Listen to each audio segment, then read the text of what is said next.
Ladies and gentlemen, Boswell Media Sports presents Friday Night Football. Boswell Media Sports presents Leake Academy Rebel Football. Now, here is the voice of the Rebels, Philip Palmertree. It's time for Week 6 of Leake Academy Football 2024. On Friday, September 27th. The 3-2 Rebels visit Copiah Academy tonight to open District 2 play and move past a 34-32 loss to Heritage last week on the final play of the game. The Rebels and Patriots swapped leads 6 different times in a game filled with tense moments, big plays, and missed opportunities for both teams. Leake trailed 28-17 in the third quarter, but a Garrett Adcock TD run and 2-point conversion pass to Jack Harkins brought the Rebels within 3 points. And then with a minute 14 left in the final period, George Wilcox and Mathen Weaver connected for a score from 21 yards away to put Leake in front. But Heritage got the ball one more time and got the final scoring play of the game from the 8 on the last play to steal the win. But tonight's opponent, Copiah, they're a great ball club, ranked 3rd in MAIS 5A, 4-1 overall, 1-0 in the district under new head coach Lance Teasley. A new coaching regime, a new signal caller, and some critical injuries have not hindered Copiah's success. They still have talented receivers like Jamarius Grayer and Darian Moore, along with big running back Quincy Cole to help carry the load.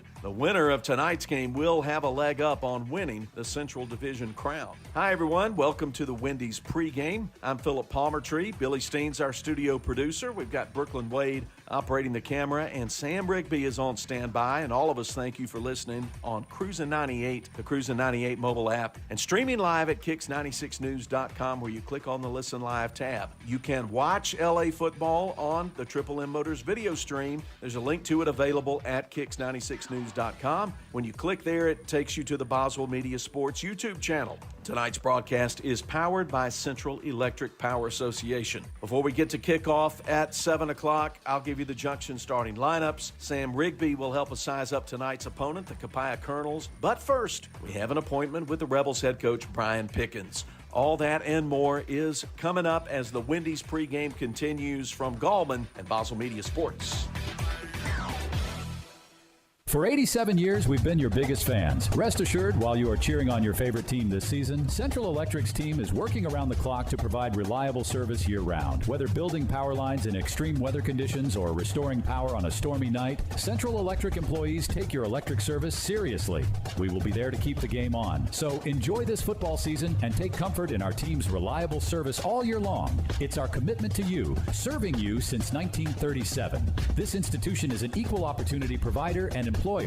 Baptist League Rural Health Clinics have a variety of healthcare options with primary care, pediatrics, and women's health. Providing care at 3 locations in Carthage, Walnut Grove, and Madden. Call 601-267-1470 today to schedule your appointment. Extended hours and Saturdays are available at our primary care clinic located in Carthage. Baptist League, making your health care our #1 priority. Guess what, people? Wendy's has new saucy nugs. You heard me. Wendy's nugs now come in 7 saucy flavors. Buffalo, honey barbecue, garlic parm, spicy ghost pepper. You can literally hear your taste buds after every bite. I'm serious. Listen to mine. Okay, that's just me playing with sound effects, but you got the idea. For a whole new way to nug, gotta be Wendy's. At participating U.S. Wendy's. Whether you have a honey-do list or a big-time construction project, Small Town Rental is ready to deliver. From mini excavators, skid steers, trenchers, tillers, augers, and so much more. You'll find Small Town Rentals on Highway 16 in Carthage, across from the hospital. And they even deliver so you can get results instead of excuses. Follow Small Town Rental on Facebook and find out how Blair Purvis, the guy with the pink gooseneck trailer, can help you reserve your equipment today. Tune in next time when you'll hear Little Bit say, I'm meant for my daddy so he can buy me more horses. West Side Body Shop says, let's face it, stuff happens. And when it does, they can take care of damage as small as a chip in your windshield all the way up to full collision services. Insurance claims are always welcome too. Just be sure your first stop is West Side Body Shop in Philadelphia. They also specialize in truck accessories, including toolboxes, visors, Nerf bars, and winches. They make your ride look cool. West Side Body Shop, just off Beacon Street on Waterview Lane, right behind the Huddle House in Philadelphia. What is the value of an independent insurance agent? We don't work for any one insurance company. Instead, we work for our clients. We sell insurance from multiple companies, and that means at South Group Cox Agency, you always have an expert on your side who can find you the best policy and rates for you and your family. Now is the time to come by and let us at South Group Cox give you a free quote.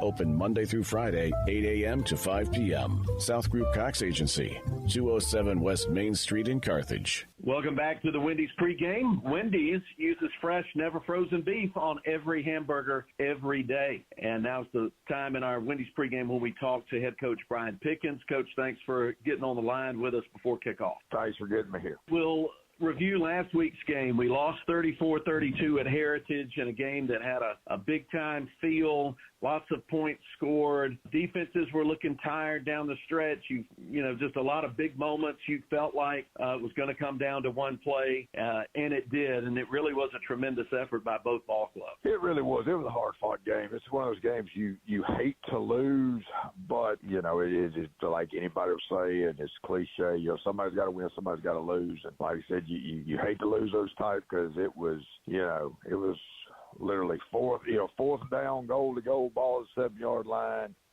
Seconds left. The boy catches it in the back corner of the end zone.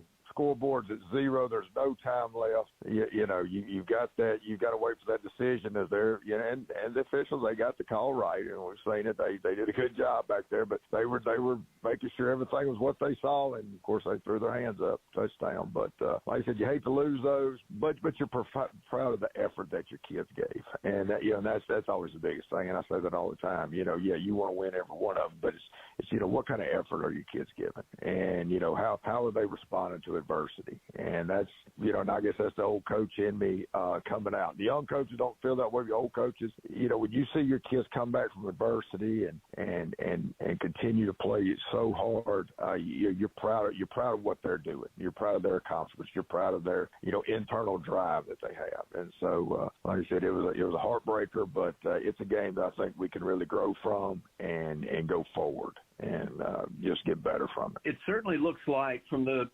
stat sheet that this ball game last Friday against Heritage was a real marker of development with this offense this year. We run more than 90 plays. We get more than 500 yards total offense, better than 350 of that through the air. But we really did put a lot of a very balanced attack out there Friday night, and I thought we really had Heritage back on their heels for a while, running the ball, particularly third downs.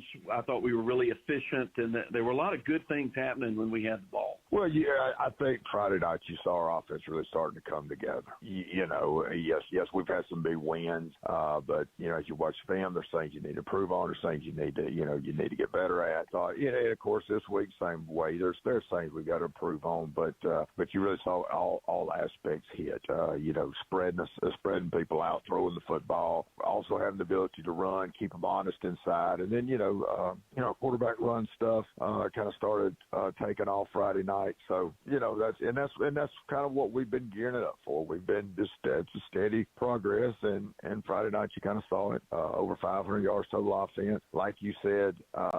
About the number of plays. A lot of people may not really understand what I'm talking about, but I know most every team in the state uses the Huddle program, and Huddle gives you 100 plays per screen, and I've never gone through 3 screens. That we went 3 screens. We had, like, I think the total number of plays was like 222 snaps from both sides. So it was I know I did hear a lot of comments about how long we played up there that night. I think that thing almost went 4 hours, you know, but we felt like that's what was going to happen with all the throwing. Both teams were very similar offensively. Both kind of have their own way of doing it, but it was very similar offenses.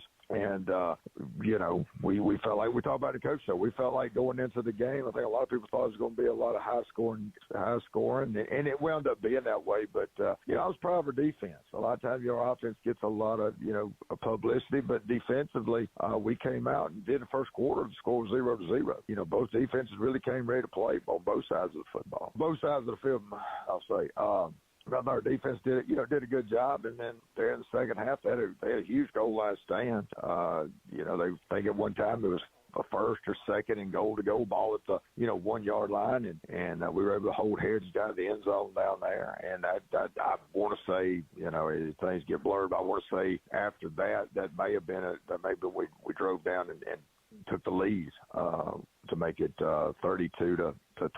Can't really remember, but if somewhere in there we made a great goal line stand. There at the end, their kids were making some big plays. Our kids had made some big plays in the secondary, and they had made some big plays. And like I said, we got them fourth down, and it was just it was a perfectly executed throw and catch down there in the corner where they put the ball where either they were going to catch it or nobody's going to catch it. I could say, unfortunately, they caught it, but that's what happened. But like I said, I thought our kids grew up there in the first half. You could see a little frustration, especially our offense. You see a little frustration, and as a coach, we talk about a coaching show, and I hate to repeat myself, but as a coach, that's why you like playing these tough games. You like playing these in the middle of the season because you do have to go through adversity. You see the frustration, and once they calm down, they got to go, and that's what you want to see. I'd rather see that in week 5 than in the playoffs somewhere. So like I said, I was glad to see that. I was glad to see them get that frustration kind of out of their system. And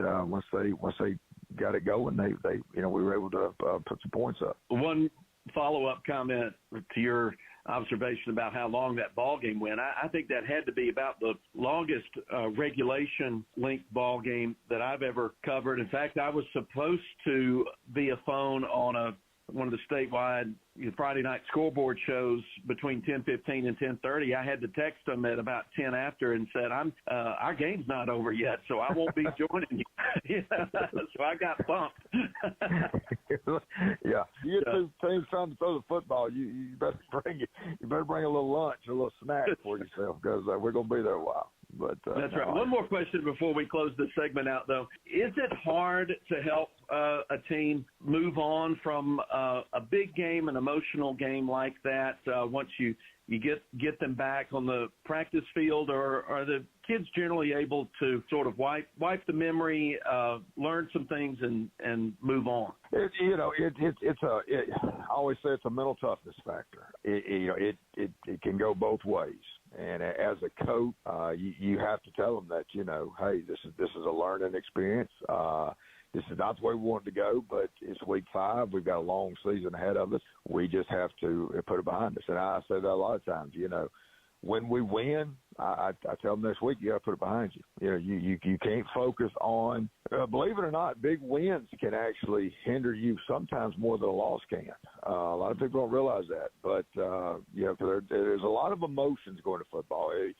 Honestly, until the coaches start Friday night getting the next, films and information for the next Friday night. So that starts after that game. And then Saturday, you start the work. Sunday, you start putting in the game plan. So then Monday, when your kids come in, you're hitting the ground running. As I say, you fix those mistakes that you made, and you try to correct that, and then you're starting to get ready for your opponent. So there's a long process to get ready for them. So there's a lot of emotions go into those football games. Sometimes win or lose, you've got to get rid of those emotions and get those focused on the next week. And so as a coach, I think it's very important you come in on Monday and you keep everything as stable and tame as you can. Monday's a fix-it day. It's an install day. It's a preview of what you're going to see the rest of that week. And I think you have to, as a coach, make sure that you keep that right there as stable as you can. And that's, I think, is what gets a team over those humps, because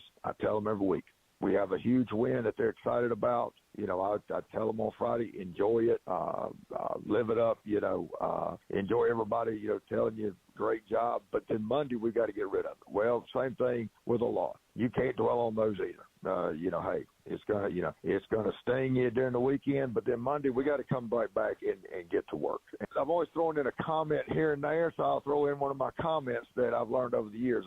It was probably 20 years ago. Some big D1 team got upset by one of the lower tier teams in college football, and I remember hearing a coach make this comment. The last thing you can do is come in on Monday because everybody thinks, Monday's going to be, you're really get after it. But you've got to build that team back up. And if you come in and change practice to go over some loss, then what you're doing is you're picking your team at the wrong time. So I've always that made a lot of sense to me. So that is why win or lose, our Mondays are going to be the same. It's going to be the same practice, and I think that's important to remember. We'll return in just a second, and I'll talk with Coach Pickins about the Rebel defensive back as the Wendy's pregame continues. Walk into the shimmering world of Cross Gates Jewelers and Pearl, where every piece of fine jewelry will tell a story and represent the memories of your life. Their GIA graduate gemologist will show you their exquisite collection of engagement rings and bridal sets, answering any questions you may have when choosing the perfect diamond and setting. Their expert in-house repairs ensures your cherished items are in the best hands. Crossgate Jewelers, located at the corner of Cross Park and Highway 80 in Pearl. You are unique, and your jewelry should be too. Roll into Junction Deli, where nourishment meets journey. On the menu, delectable breakfast, lunch, and supper. Whether you're in Philadelphia, Newton, Union, Carthage, Louisville, Oxford, or Scuba, we're the local pit stop that blends the allure of delicious food with the convenience of a fuel station. Remember, when your stomach grumbles or your tank hovers on empty, we're just around the corner. Download the Junction app for ordering convenience and look for the new car wash in Louisville next to Walmart. Did you know most people overpay by up to 50% for individual health insurance? David Barham Insurance will save you that. Plus, David has the best rates on the market for Medicare supplement. The solution is not on the internet or far away. It's right here in Carthage. David Barham, a local insurance agent you can trust. Make sure you have the best coverage and price. Call David Barham, 601-941-1280 on the north side of the square in Carthage. Attention, deer slayers. We are talking to you.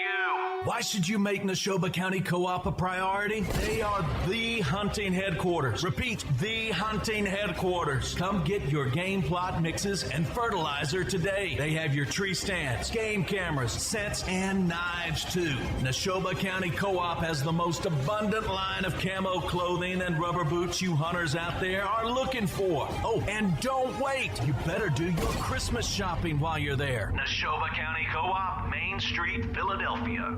When dealing with something as complex as taxes and payroll can be, you can turn to Weaver Tax and Accounting to make things easier. Their professional staff works diligently to make sure your business and personal returns are complete and finished in a timely manner. Weaver Tax and Accounting will also execute your bookkeeping and payroll, bringing you the best in tax services since 1979. Weaver Tax and Accounting, 20 South Street, Sebastopol, and 109 Chadwick Avenue in Walnut Grove.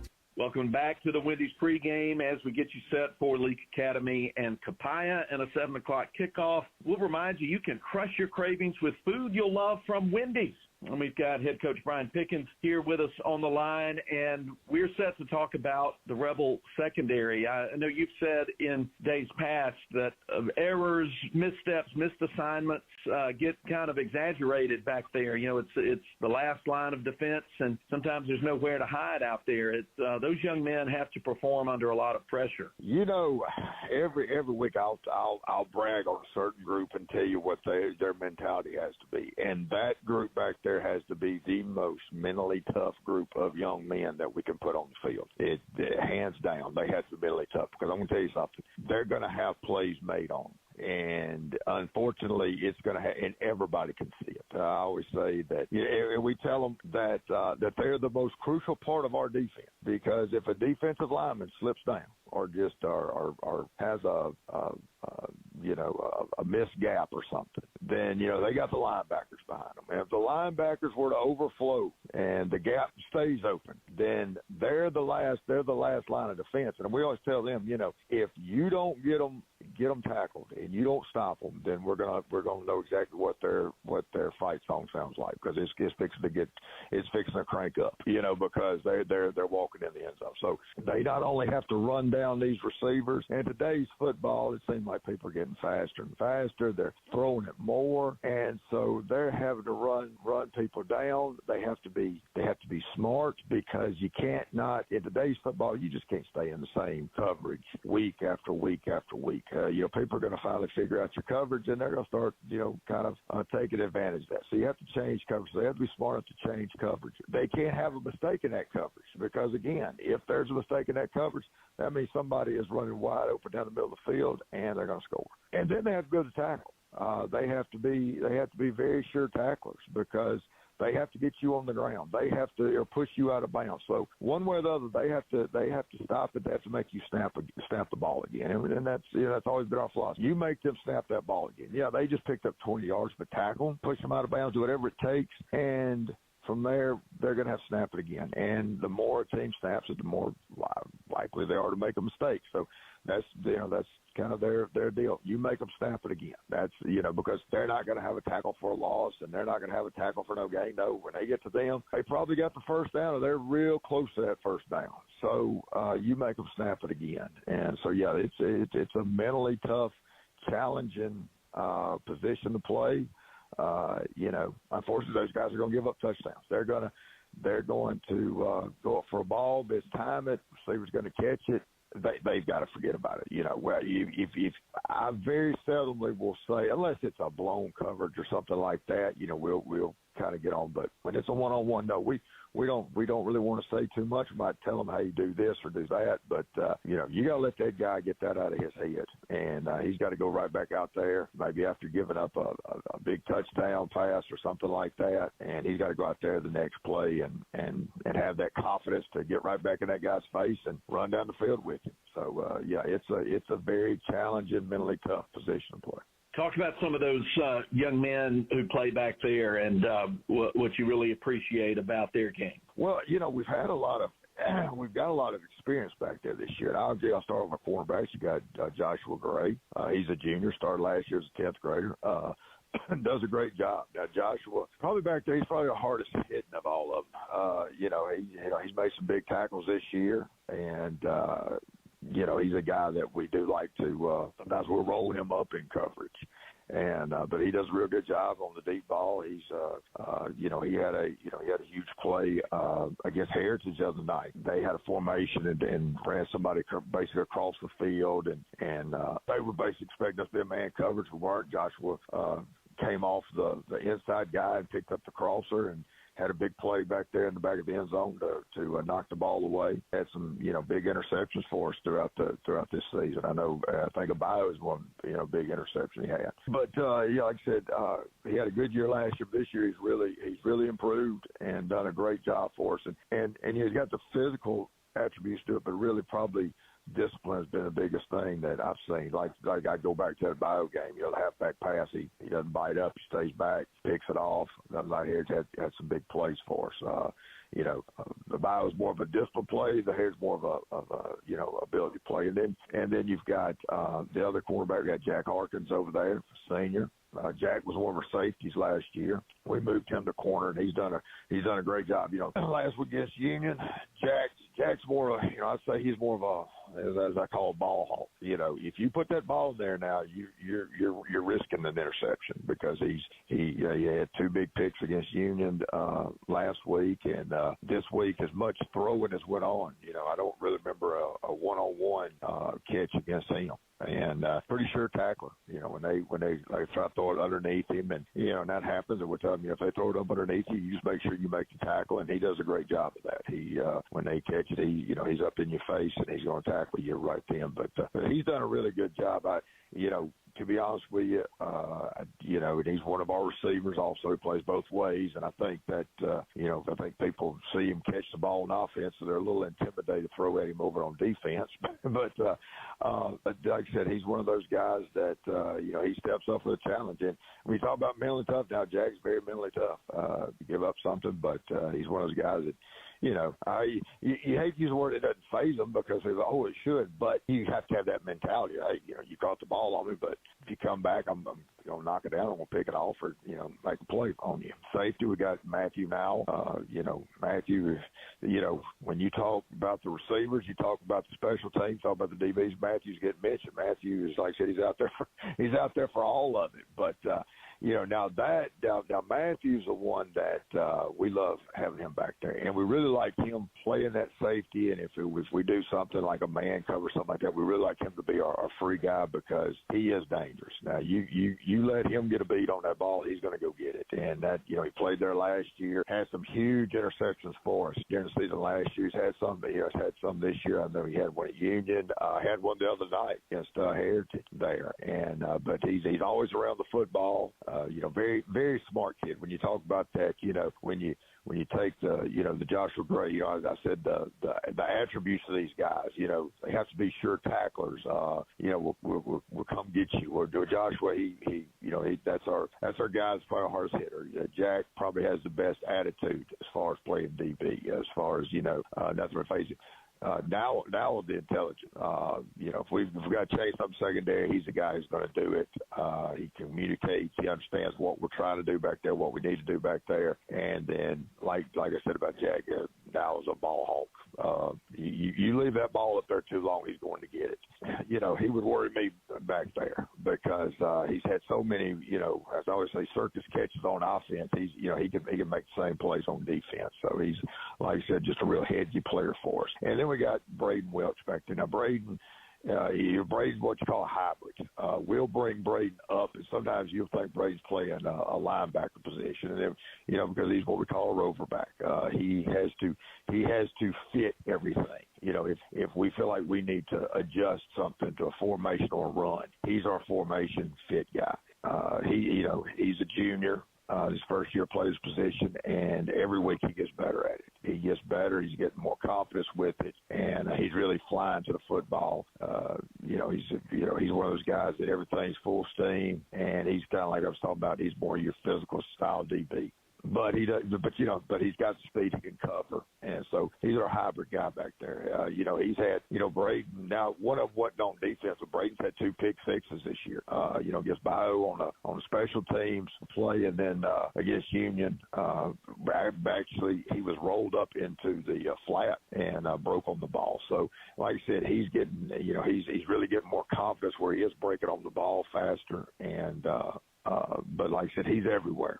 And so like I said, you'll see him back there covering somebody deep and then up in the flats. And that is a tough position. I will say that about that rover position, because this is a guy that sometimes we're asking him to come up and play like a linebacker. And he's asked to, certain plays we're asking him to fit C gaps, and that's a big off tackle power gap for most teams. And then the next play, he's back there having to cover some wide receiver who's trying to break on a deep post route and go over the top of your coverage, and he's expected to be up underneath that and making plays on the ball. So, but he's doing a really good job for us, and like I said, we're really excited about our secondary this year, and they've done a really good job. When we come back, we'll preview tonight's matchup with the Copiah Colonels with Coach Pickins. Stay with us as the Wendy's pregame continues. I sure do like my new hunting rifle. I bought it over at Ozark Ag. When I went in, they had such a great selection. Took me a while to make up my mind. I have it sighted in now, and I'm ready for the big bucks. Tomorrow I'm going back over to Ozark Ag and stock up on ammo. While I'm there, I just might check out those deer stands. Hey, honey, I know you're listening. Make sure you shop for me at Ozark Ag. They're on Highway 16 West in Carthage. Moore's Pharmacy in Carthage, Sebastopol, and Walnut Grove appreciate you, their customers. We have a beautiful selection of gifts with free gift wrapping. We are one of the only pharmacies around to offer compounding and women's hormone replacement therapy. Moore's Pharmacy accepts all insurance, including Medicaid. Our 2-lane drive-through and prescription synchronization will make your visit very convenient. Come see us. We have the shortest wait time in town and a professional staff to assist you. Moore's Pharmacy, Highway 16, Carthage. big discounts at Triple M Motors. That's right, big dealer discounts plus GM consumer rebates means you save big. Not in the market for a new ride? Check out our pre-owned. Triple M Motors carries a good selection of SUVs, cars, and trucks. Stop by or check us out on the web at triplemmotors.com. That's triplemmotors.com. Total Pain Care has been the trusted name in interventional pain therapy for over 20 years. While the healthcare world keeps changing, our dedication to exceptional patient care stays the same. We are privately owned and operated with 2 full-time locations, Meridian and right here in Philadelphia. Pain management has made significant strides, and our physicians are committed to offering the most innovative procedures. Visit TotalPainCare.org or call for more information so we can get you back to living your best life. You gotta live your best life. Welcome back to the Wendy's pregame. Got head coach Brian Pickins with us for one more segment. 7 o'clock kickoff coming up with the Copiah Colonels. Coach, a lot of folks preseason said Copiah was a team to beat. They're certainly a team to reckon with in our district, and then we get to face them in our first district game. So we're going to find out a lot about our ball club tonight, aren't we? Oh, we are. You asked me earlier about, how's a tough loss. Well, I'll be honest with you. That's the thing. Last week was non-district. This week is district, and you do focus on the district games. For first of all, you want to win that district championship, and you're not going to be able to win it unless you beat everybody in your district. So this is like I said, this is a huge game for us, and we've got to, as I told you earlier, we got to put what happened in the past, success, letdowns, whatever. We got to put that past us, and we got to focus completely on this group, because this is a very talented group, both offensively and defensively. Offensively, they've got guys that can make plays. They've got number one who plays a lot of wide receiver, but bring back their backfield, and he's if he gets the ball in his hands, he's got the potential of scoring anywhere on that field. And trust me, we've seen it on film. He's really a deadly player. Then they've got a big running back. Now he is a load when they give it to him. He's a good player. He's one of those guys that once he gets out in that secondary or past the line of scrimmage, now he's a force to be reckoned with out there.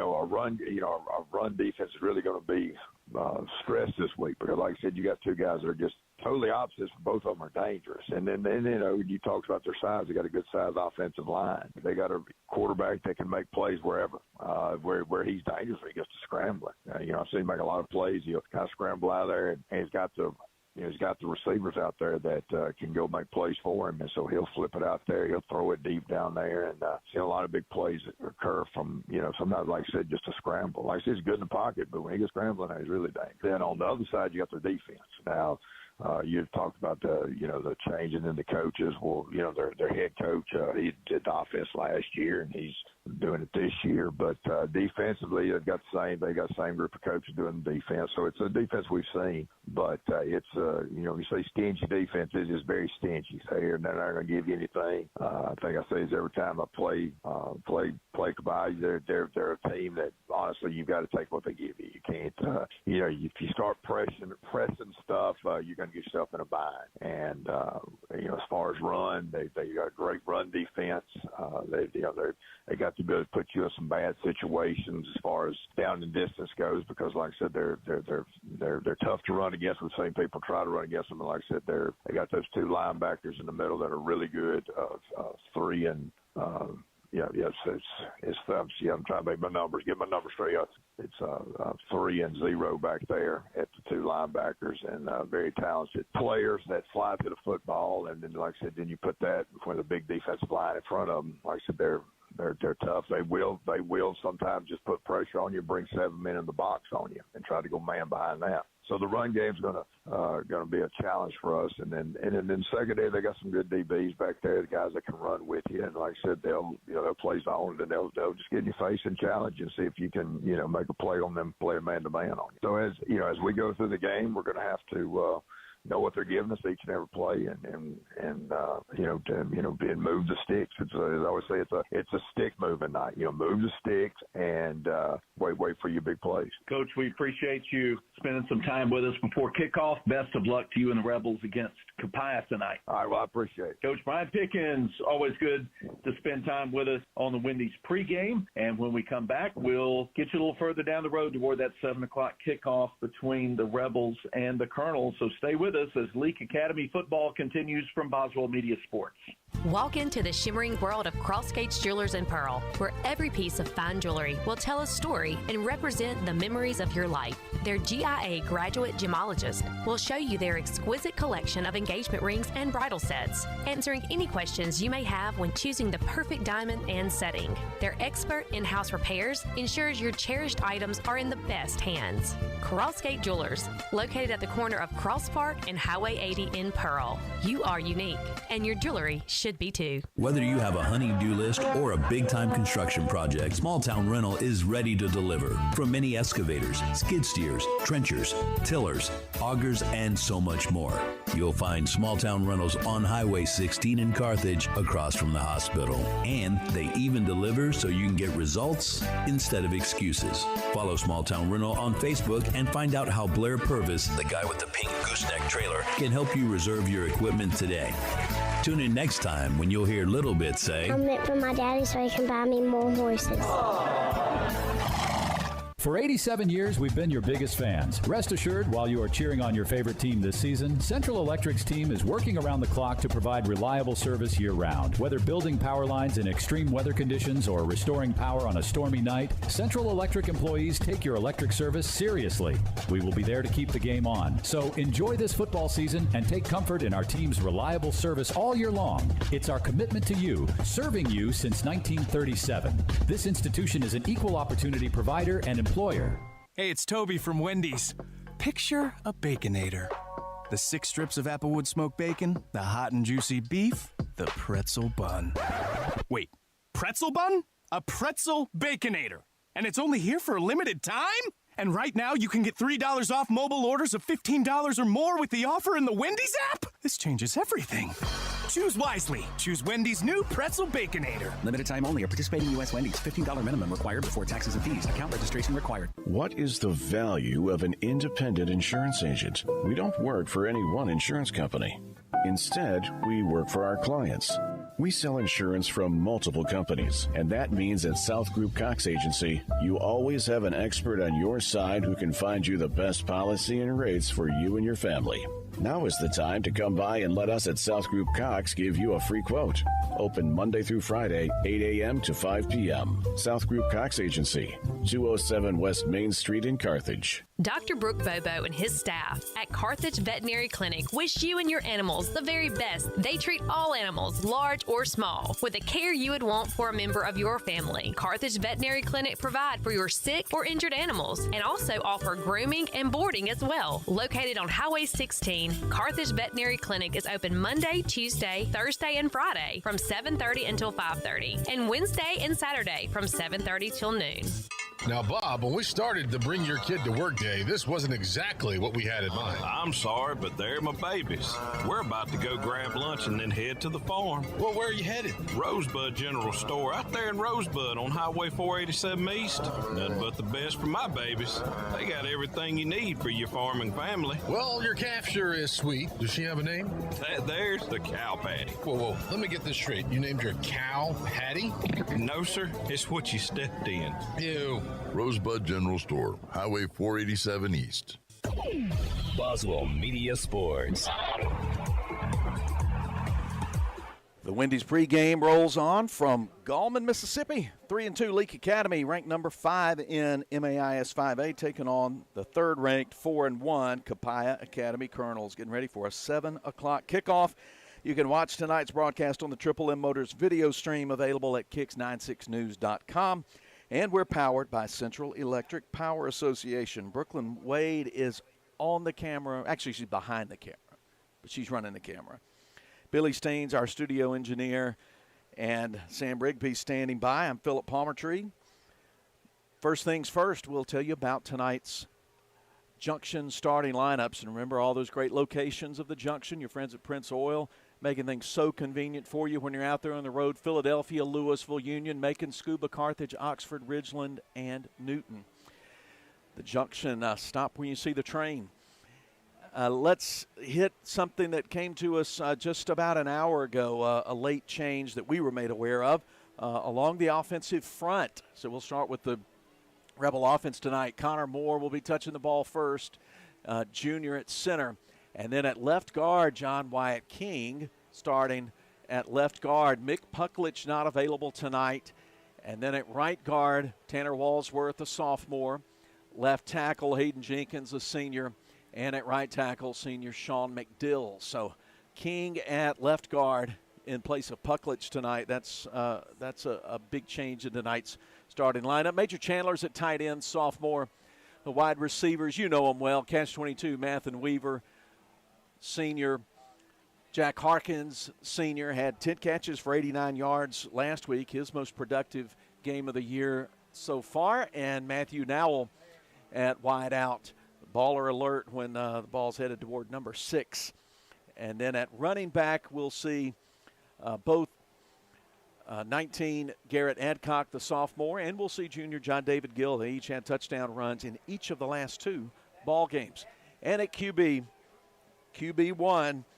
George Wilcox has thrown for 1,132 yards, completed 88 of 161 passes, and he's thrown 12 touchdowns, had 4 picked off, and he's got 2 rushing touchdowns. And he was the leading rusher last week for the Rebels, rushing for 64 yards on 9 attempts, and just about all that came in the second half when the Rebels really needed some yardage and were behind the sticks or facing a 3rd and long. George Wilcox, the junior, really came through. The specialists, long snappers, Tanner Walsworth. Jack Harkins holds on the extra points and field goals, and Matthew Nowell takes care of all the kicking duties for L.A. Defensively, you can count on Hagan Bobo in the middle, the senior at defensive tackle. At nose guard, Gage Bennett, also a senior. Senior Pete Peebles. He's wearing number 50 tonight instead of number 20. If you're in the stands or watching on the video screen, you see number 50. You're not used to that. That's Pete Peebles because we may need him for O-line depth tonight. But Pete Peebles at one defensive end and Owen Hitt, senior at the other. 4 seniors across the front. Grayson McDonald, senior at outside linebacker. Kobe Kemp, a junior, in the middle. And Tyler Winstead, a senior, at the other linebacker. Roverback that Coach talked about, Braden Welch, has really stepped up and grown into that position as a junior. The other safety is Matthew Nowell, Jack Harkins at corner, and then Joshua Gray, the junior, also at corner. He's got a couple of interceptions. Matthew Nowell has a couple, and so does Jack Harkins. Hope we maybe can pick off a couple of more tonight. Those are the starting lineups presented by your friends at Prince Oil. We thank Rosebud General Store for honoring the late old ball coach Gilbert Barham by endowing the Gilbert Barham Color Commentator's Chair. And in that esteemed chair, though it looks like he's standing, and he is, it's Sam Rigby. Sam, welcome back. Your first trip to Gallman, and you're going to see a very physical football team tonight facing our Rebels. Absolutely. Copiah is a well-tested ball club on the year. They're 4-1, won 4 games in a row after their week 0 loss to Jackson Prep, 30-14. The Colonels have racked up 4 wins in a row, getting their first district win last week at East Rankin Academy, so they're 1-0 on district play in the season. Last year in this game was in Madden, Mississippi, where the Colonels played the Rebels in Madden. Copiah won that game 47-21 in Madden last year, so for the Rebels' sake, we hope for a more different ball game. But a lot to see on the offensive side, starting with the freshman quarterback, Jackson Teasley, a very talented young quarterback for the Colonels, and 2 receivers on the outside, Jamarius Grayer, senior wide receiver, a really quick, shifty wide receiver, and also a dangerous return man on kickoffs and punt returns as well. And then on the other outside receiver is Darion Moore, a real good wide receiver with big playability. We'll see a lot of those 2 receivers tonight. And on the defensive side, the Rebels have quite the task set forward for them with this very solid Copiah defensive front. Has only given up 12 points in their last 3 games total. So it'll be a tall task for the Rebels tonight on offense, but it should be really quite the matchup we have tonight between these 2 ball clubs. Yeah, the Rebel passing attack, which was in fifth gear last week at Heritage, facing about the stingiest defense in 5A. So that's going to be fun. And it's going to be interesting to see how the Rebel defensive front, if they can control the run game for Copiah, that will keep some of the pressure off the offense. Because, I mean, I'll be honest, I wouldn't be shocked to see a low-scoring game tonight, even with our offensive abilities. This is a tough defense, and so I think the Rebel defense is going to be a big part of this ballgame. I don't think we're going to have this up-and-down track meet like we had last week, because that just, doesn't look like it. And, of course, now I'm pretty much assured that it will be won by going out on the limb there. But that's my hot take for tonight. Couple of matchups. Another thing is how well Copiah can cover the Leake receivers. They have been playing man-to-man against people, which means they think they can match up, person on person, man on man, cornerback against receiver. We'll see how well they do that against the Rebels. And if Rebels can get open, maybe get some deep routes going, that could loosen some things up. That's a quick look at tonight's matchup. And the captains are at the 50-yard line right now, and Sam's got his eye on it. And while he does that, I'm hoping the weather will load. I'll take care of that tonight, presented by the Leake County Co-op. We've got a grass field here. It looks to be in tremendous shape. Looks good in front of a big crowd here. And here in Gallman tonight, 75, partly cloudy. See a couple other details. It was pretty breezy, but it looks like the wind is dying down a little bit. Got a 7-mile-per-hour wind. Looks like it's blowing across the field from the home side to the Leake side, the visitor side. And so blowing, that would be west to east, west wind blowing. And humidity's not bad at all, under 60%. So Rebels are in traveling white jerseys with the Navy numerals, the Navy helmets with the LA logo on the side. Wearing the gray pants tonight. I think we've been wearing the white pants on every road trip previously. So, and somebody tells me that looks a lot like an SEC team, but I can't right now think of which one. But they're in the gray pants, white jerseys, Navy helmets, and Copiah in their white helmets with the C logo on the side. Red jerseys with white numbers should be easy to see, and red pants with big San Francisco 49ers style blue and white stripes down the side. So they have kind of their shade of red, white, and blue, I think, makes me think of the Chicago Cubs, kind of that shade of blue. I can't think of a football team that's exactly like that anymore. The New England Patriots used to have those shades back a long time ago, but sort of a Cubs red and blue look. And, of course, you can see it all on the Triple M Motors video stream. The link's available at kicks96news.com. When you click there, it takes you to the Boswell Media Sports YouTube channel, and we always remind you, why don't you just go ahead and subscribe? Hit that subscribe box there, and you'll get a notification when we go on the air with Leake Academy football. Rebels take the far sidelines from the end zone to our left, and the Colonels come from the other end out of an inflatable helmet. Big crowd here tonight, especially on the home side. This team in front of us, Copiah, they won the district last year, got to the semifinals before being knocked out by the eventual 5A champions, ACCS.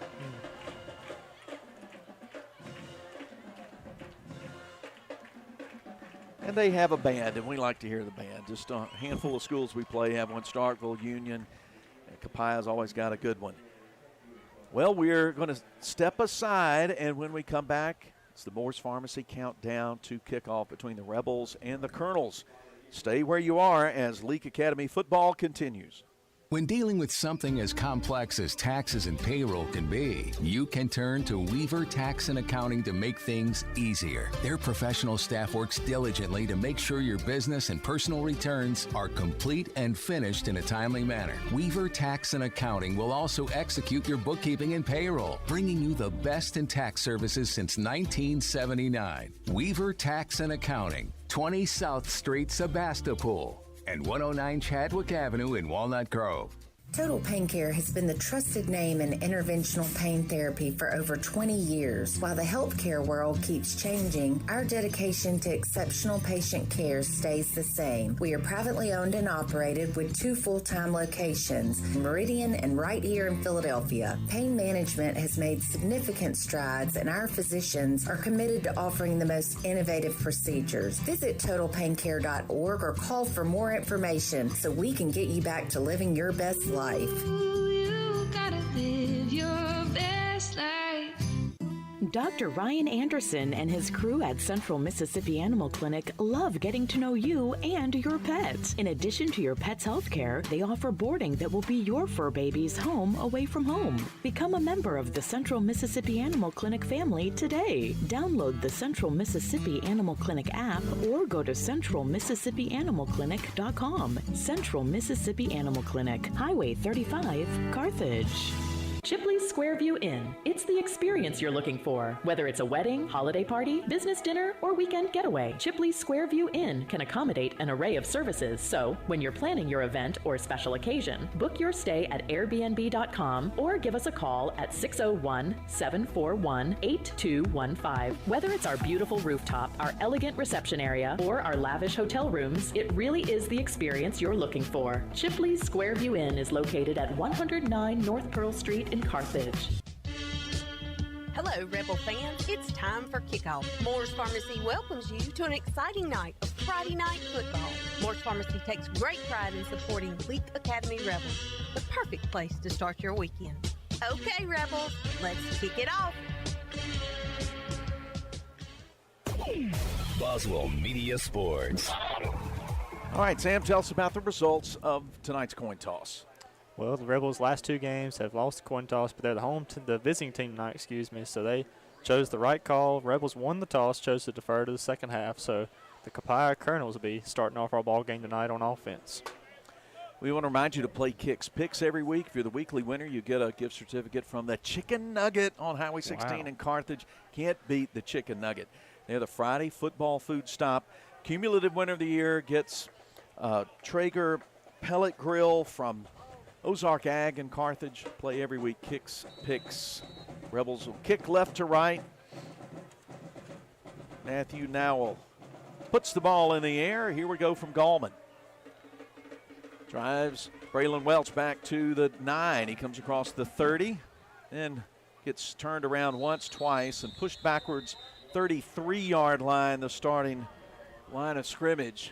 And that was rather Darian Moore rather than Welch on the return for the Colonels in red.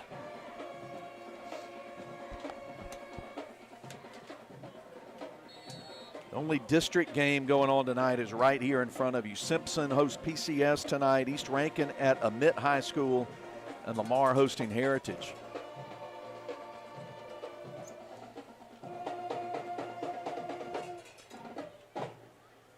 You mentioned Copiah has already beaten East Rankin, and so has Simpson, so they're both tied at 1-0. And already, Coach Teasley's going to have to use a timeout. They only had 10 out in the field, didn't run the 11th out till there was about 8 seconds on the play clock. So already we have a small town rental timeout, and that'll give me time to run over a couple of the other games of interest on the MAIS side. Starkville playing at Pillow. Pillow, our opponents next week. Bio at Magnolia Heights. Jackson Prep going up to Tennessee to play ECS. And we got the Battle of the St. Joe's. St. Joe Greenville at St. Joe Madison. Here we go. I think they took the penalty instead of electing to use the timeout. Oh, you're right. They did. 1st and 15. Shotgun, 2 running backs. Handoff goes to Grayer around the right side. And he's still dodging tacklers. Coming back to the left side. Turns the corner on Harkins. Runs inside now to the 40, 45. And finally dragged out of bounds right between the 48 and the 49. And Brayer, simply on athletic ability, runs about 70 yards and gains about 20 for his team. You could say Grayer made a 180 in the backfield, literally running to the right side of the field and just running directly around the offense to the left side of the field for a big gain. So, like we said during the pregame, Grayer's a dangerous return guy. We saw it right there on the first play from scrimmage. 1st and 10 from the 49.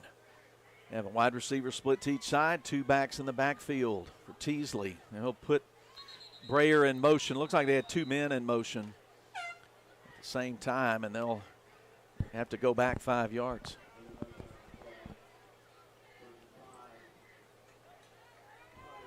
So again, they'll face 1st and 15. The line of scrimmage moved back to the 44. Tonight's first quarter presented by Carthage Collision Center.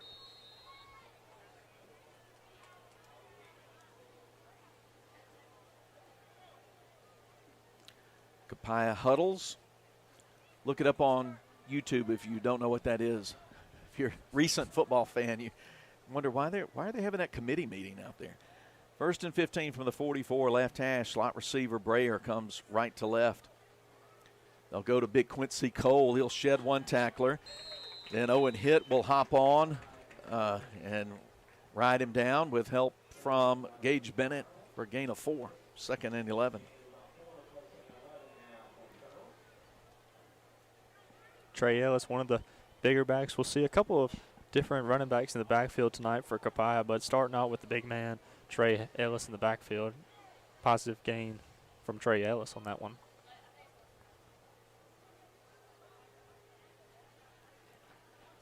Second and 11.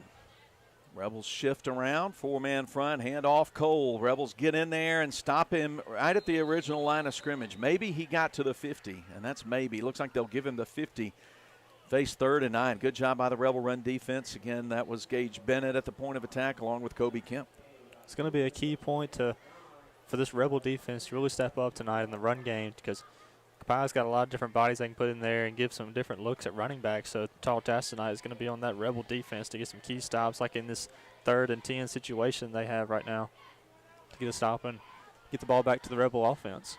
3rd and 9 from midfield. Ball just a step back in Colonel territory. They'll put 2 wide receivers to the short side of the field to the left. Teasley hands it off. Here's Brayer, and he gets tackled from behind by Kobe Kemp after a gain of just 2 yards. 4th and 7 coming up, and the Rebels recognize the play, and good job stopping that one. Appears the offense is going to stay out on the field for, well, now they're bringing in the punt team. So 4th and 7, Copiah elects to punt, and that's a key stop. Setting the tone early, the Rebel defense, Kobe Kemp with a great tackle in the backfield for this Rebel defense, brings on the punt team for Copiah. Renkar, the punter, stands at his own 40.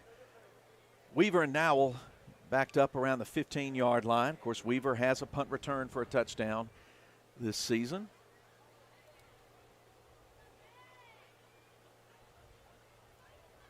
Snap, punts away, and it's a low line drive kick. It'll hit in front of Nowell, but he'll elect not to pick it up. It was doing all kind of funky wobbling, and it goes out of bounds inside the 15. So Leake will start with not great field position. Start at the 14 on their opening possession here in the first quarter. No score, 8:34 to go. Tonight's broadcast powered by Central Electric Power Association.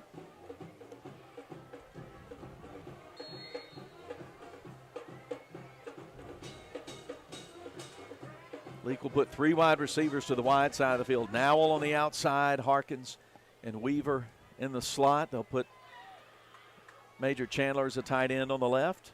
On the right. Same side as running back Garrett Adcock. Play fake, quick throw, slant, complete for a short gain to the 20 to Weaver. That's good for 6. Sets Leake up with 2nd and 4. And they'll huddle up. Get the call from the sideline.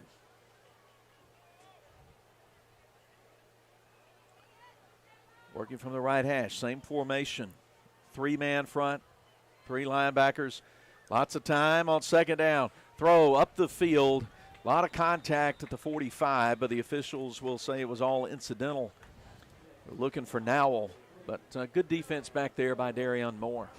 I like the call earlier from the Rebel offense to take the deep shot when they had the chance on 2nd down, but just an unfortunate misfire for the Rebels. Brings up 3rd and about 5 here. They'll need to get almost to the 25.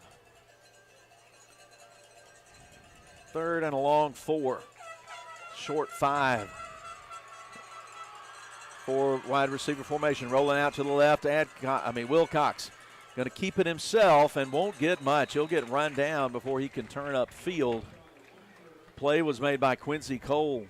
Linebacker ran him down after gain up to the 22, so he picks up 2, and that won't be enough for the first down. So Matthew Nowell will punt. Last play we saw George Wilcox rolling out to the left. Looked like he was going to pass, but I really thought he was going to take off the field and try and get those 5 yards. We saw him last week against Heritage use his legs a good bit. Saw it a little bit here early in this ball game tonight. I'm sure Copiah saw it in the film session too.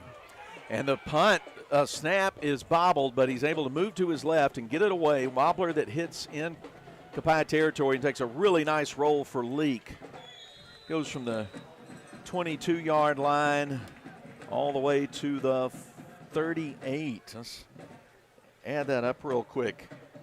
I use my little cheat I have in my hand. 40-yard kick thanks to the roll. First and 10 for Copiah. We'll remind you that Total Pain Care is the official wellness sponsor of Leake Academy Sports. They can help you live your best life. Visit them at totalpaincare.org. First and 10 for for Copiah. They've got big Trey Ellis in the backfield.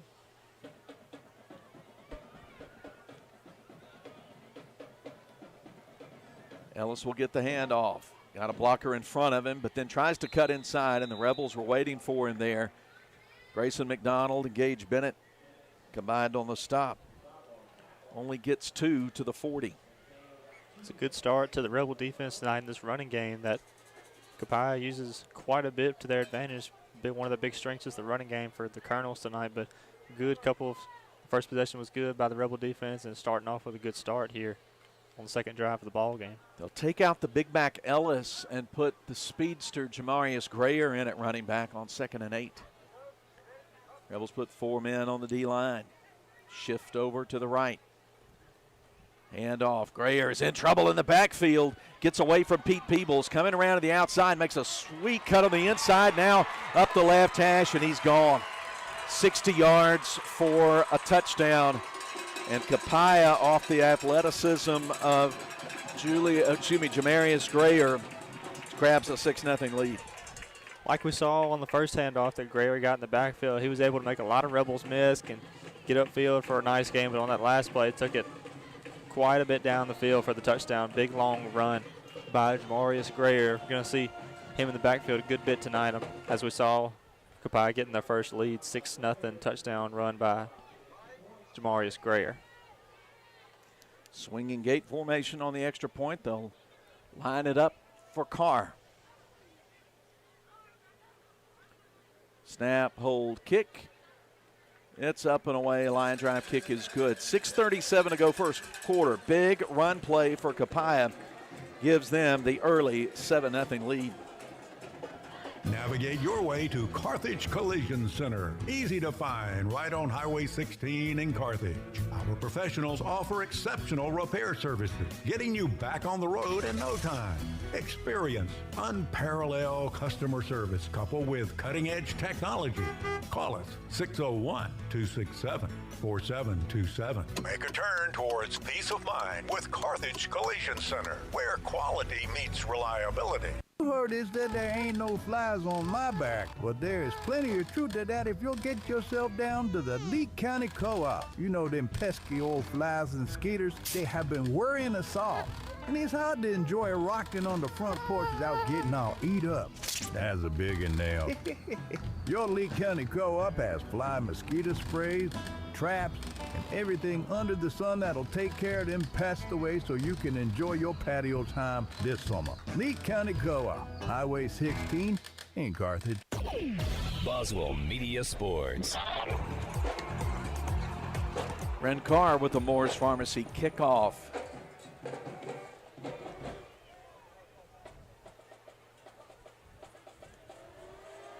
Sky kick it to the 30, picked up at the 31 by Matthew Nowell. He'll head for the far sidelines, get forced down of bounds at the 40, so good starting field position for Leake, but they're behind now 7-0. Last drive for the Copiah Colonels. It only took 2 plays to get to the end zone. just a first play handoff to Trey Ellis. And the second play was a big 60-yard touchdown run by Jamarius Grayer. That's your performance therapy reset.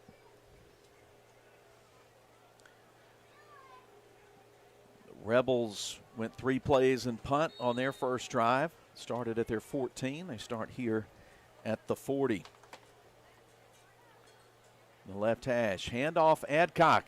He breaks to the outside, and then before he can really get up to the second level, outside the numbers, Darion Moore rides him down after a 2-yard gain.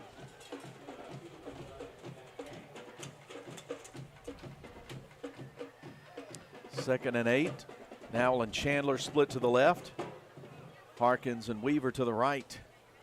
3-man front. And the Colonels look like they came offside. That is what it's going to be. Free 5 yards for L.A. First quarter is presented by Carthage Collision Center.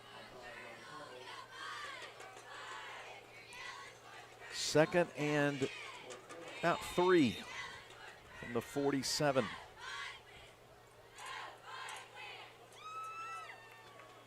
Weaver in motion, left to right, looking to his right to throw.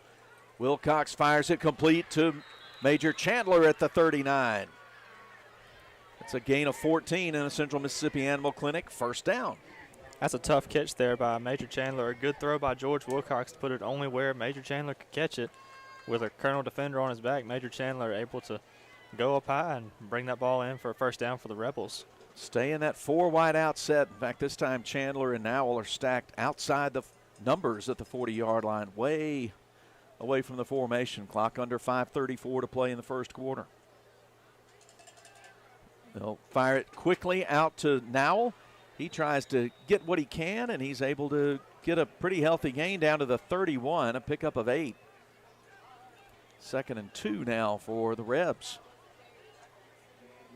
I know they say he went out at they readjusted, put him out at the 32, so that's a pickup of 7. Second down and 3.5. The left hash. Wilcox takes a belt high snap. Throw in toward the 10-yard line. Can't connect with Mathen Weaver. They had Ladarius Tyler in coverage, did the Colonels. So third down and 3.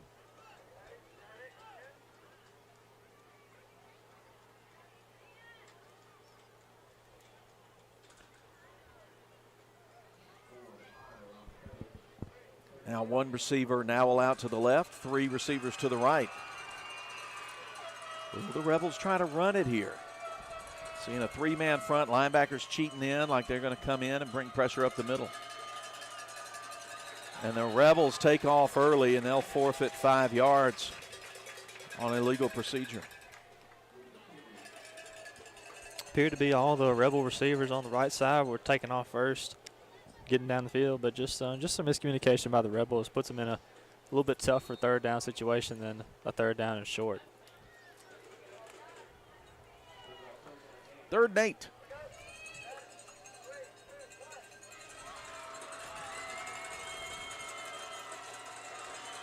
Wilcox sets to throw. Has time.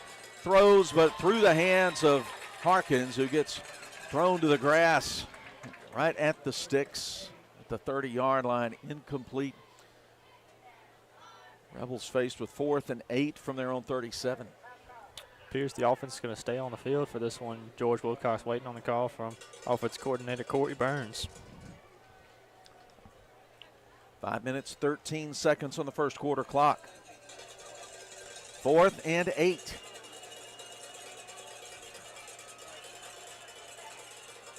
Now look back to the far sideline after they see the defensive alignment.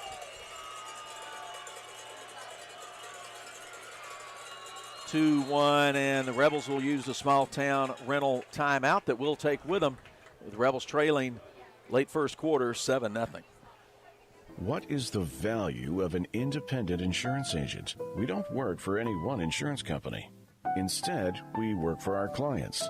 We sell insurance from multiple companies, and that means at South Group Cox Agency, you always have an expert on your side who can find you the best policy and rates for you and your family. Now is the time to come by and let us at South Group Cox give you a free quote. Open Monday through Friday, 8 a.m. to 5 p.m. South Group Cox Agency, 207 West Main Street in Carthage. If you love sports, get in the game by getting In Sports. In Sports, just off the square in Philadelphia, puts you in the game with personalized jerseys and fan wear to support your favorite team. In Sports has the cheer uniforms you're looking for, as well as plaques and trophies. Looking for sports equipment? In Sports has that too. In Sports also believes in giving the best possible customer service with in-town deliveries. Be the fan you've always wanted to be with In Sports, just off the square in Philadelphia. Boswell Media Sports. Too short to punt, too long to place kick. 4th and 8. Rebels with 4 wide receivers, 2 to each side. And a flag comes in before the snap. Motioning over to the Leake sideline. Illegal procedure. I didn't see anybody move, but the referee behind the Leake offense did. Now 4th and 13. Let's see what Coach Pickins decides to do, and then it's punt time. That's 2 big penalties for the Rebels that have cost them in the 3rd and manageable situation, backed them up to 3rd and 8. Then they had to make the big throw down the field, try and get the first down, then brings up 4th and 8 after the incompletion. Another penalty. Now they got to bring the punt team on. Jamarius Grayer waits for the kick. Good punt from Nowell. Hits at the 15, and Grayer will back away from it. The Rebels should be able to down it around the 7-yard line. 1st and 10 for Copiah with 5:13 to go. For some reason, the clock didn't start there. But it's still 5:13 to go. And it's 7-0 Copiah in front. They got a 60-yard touchdown run in their previous possession. 2 plays, 62 yards. Yep. Rebels have had a tough time trying to bring down Jamarius Grayer in the backfield. He's a very, very shifty receiver that they put in the backfield for handoffs as well. But now it appears they've gone back to the power man, Trey Ellis, now at running back. They have Grayer in the slot to the right, bring him across the formation. Jack Harkin's going to keep an eye on him. Handoff goes to Ellis. Power play left into the second level. 15, 20. Gets tripped up by Owen Hitt. But after a big gain, 17 yards up to the 24, and it's 1st and 10 Copiah.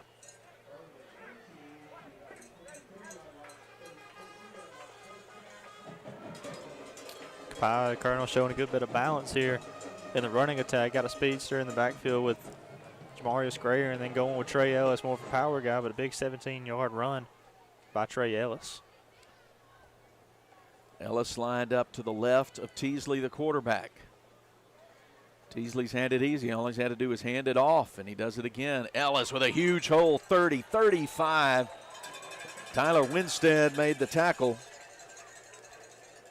but he powers ahead to the 35 and picks up another first down, gain of 11. We were wondering going into the game how freshman Jackson Teasley would do in this at quarterback against a solid league defense in the first home district game they have of the season, but it's been all running backs here early for the Colonels. Shotgun formation. Ellis lined up right of Teasley, 2 wide receivers on the left side of the formation. Again, the handoff. Ellis this time doesn't find much at all. Owen Hitt and Kobe Kemp stop him before he got a head of steam going.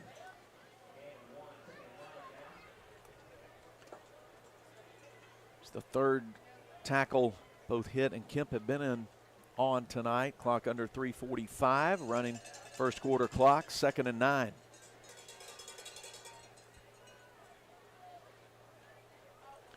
They'll put a tight end, 33 on the right side of the formation. Of course, don't have a 33 on the roster. That had to come sometime. Under pressure, Teasley getting chased. He's going to get hit and get back to the line of scrimmage, and that's it. Owen Hitt and Hagan Bobo had him panicked. He may have lost half a yard on that play. I'm going to credit each of them with half a sack. And also some good initial pressure by Braden Welch on that left side, forcing Teasley to scramble to the right side. Good defensive call, bringing the blitz, bringing some pressure on the freshman quarterback here with Braden Welch coming in pursuit. 3rd and 9. This is the kind of situation Copiah wants to avoid. They put receivers over on the short side of the field to the right. They'll roll out Teasley to the right. Sets, throws. Pass knocked away at the last minute near midfield by Braden Welch, and Leake will force the punt. Big stop there by the Rebel defense after the 2-play drive for the touchdown by the Colonels on the last drive. Third drive of the game by Copiah. Rebels force a fourth down here. They're going to bring on the punt team, punt the ball away to the Rebels. When you get a good stop on first down, life gets a lot easier for defense. And Rebels did it that time on that particular series.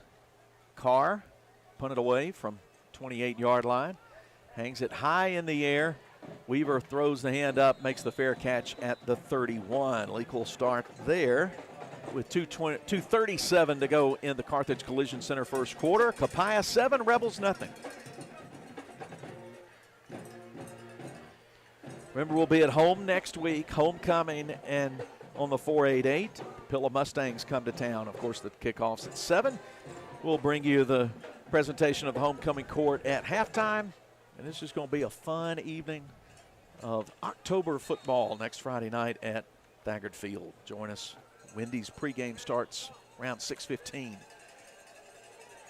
First and 10, a little shovel pass underneath to Weaver, and he's only able to get about 2 to the 33-yard line. It's a play we've not seen Leake run this year.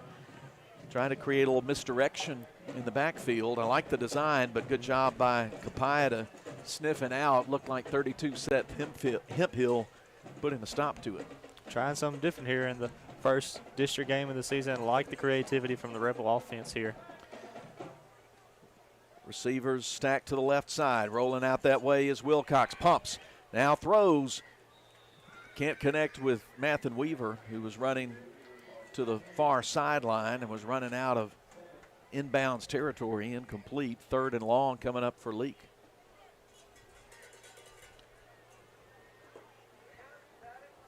Two minutes and 1 second left in the first quarter. It's Copiah 7 and Leake nothing.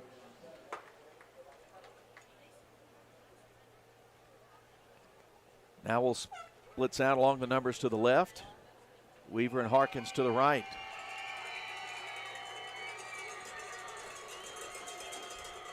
Under 5 on the play clock. Back to throw is Wilcox. Up the right side, but just beyond the reach of Weaver on the go pattern at the 30. Incomplete, and the punt team will come out.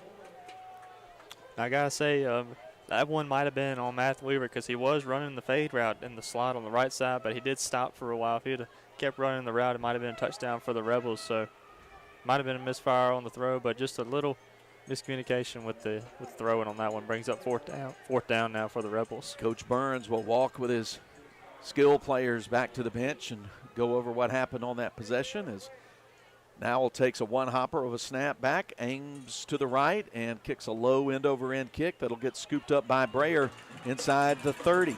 He's to the 40, still stepping around, dodging defenders, and the Rebels finally pile up on him. Harkins, McDonald, and Joey Saki combined on the stop.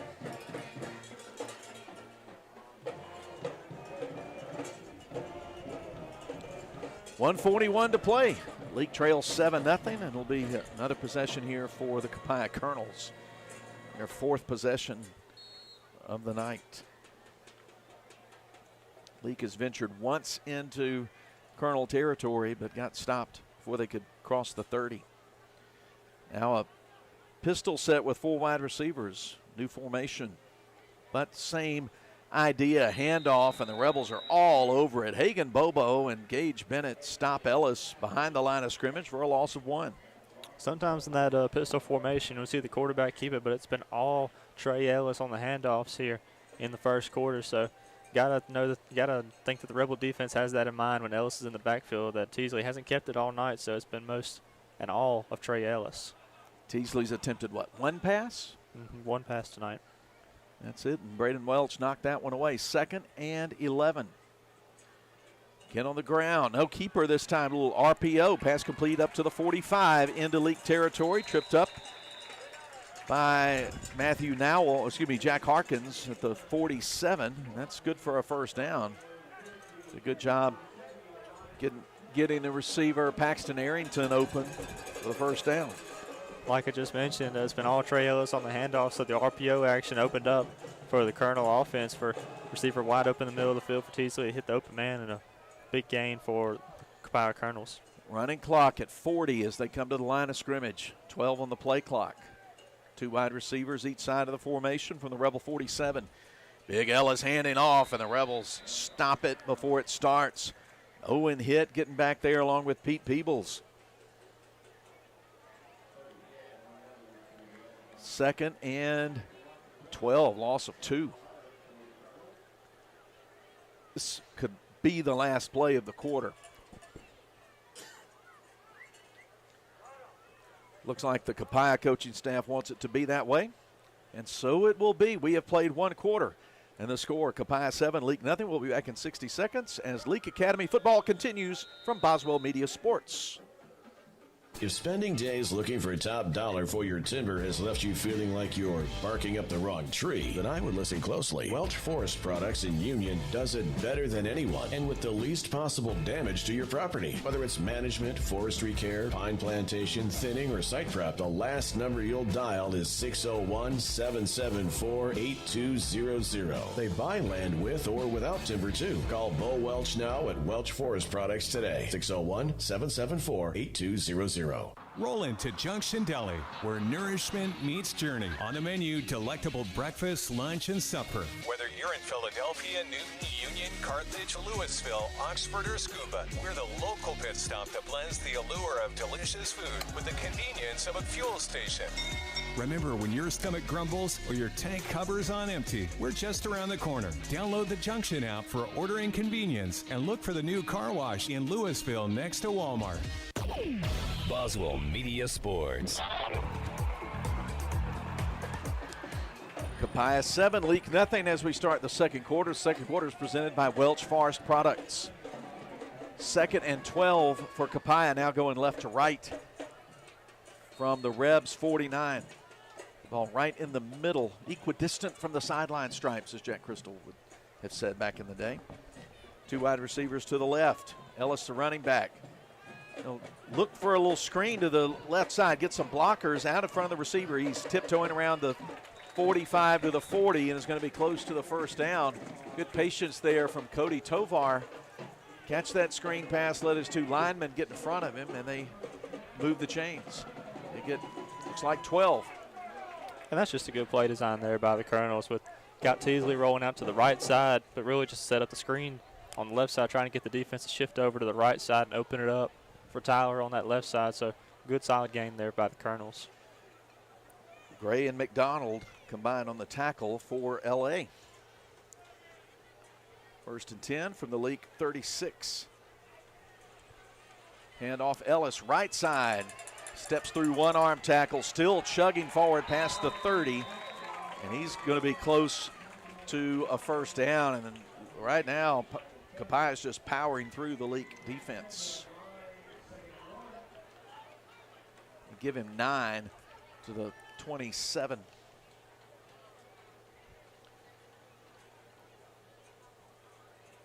Like you said, it's been all power, no tempo from the Copiah offense, and I've been very slow and methodical with the way they've been moving the ball.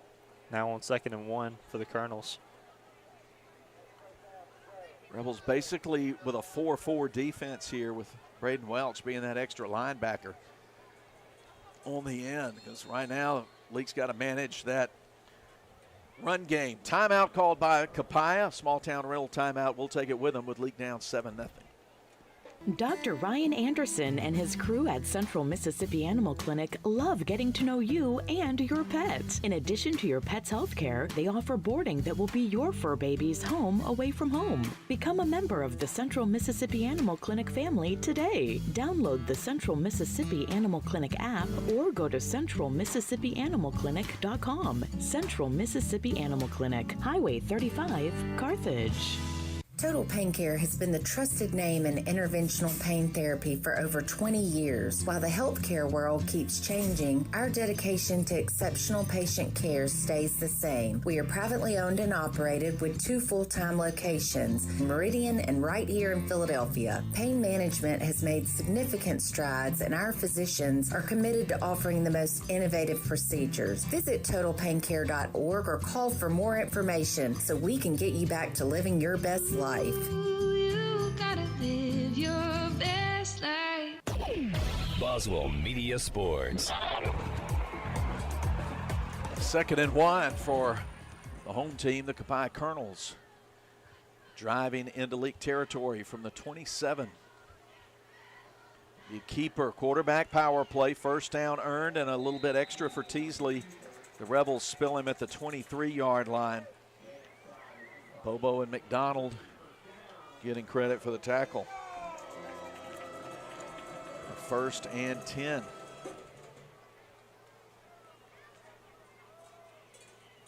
You can see some of the Rebel defenders are looking just a little bit fatigued now with this long drive put together by Copiah. They've been moving the ball quite well, and the fatigue is showing just a little bit on this Rebel defense being out there a lot longer than they're used to be in the past couple of games we've had. Been a physical ball game so far. They'll put a pair of tight ends to the left, basically an unbalanced line. Handoff Ellis, sidestepping one defender, now breaking a couple of tackles and dragging 3 Leake defenders down to the 11. That's a gain of 12, and Copiah's just doing what they want on the ground right now. Bennett and Gray combined to make the stop.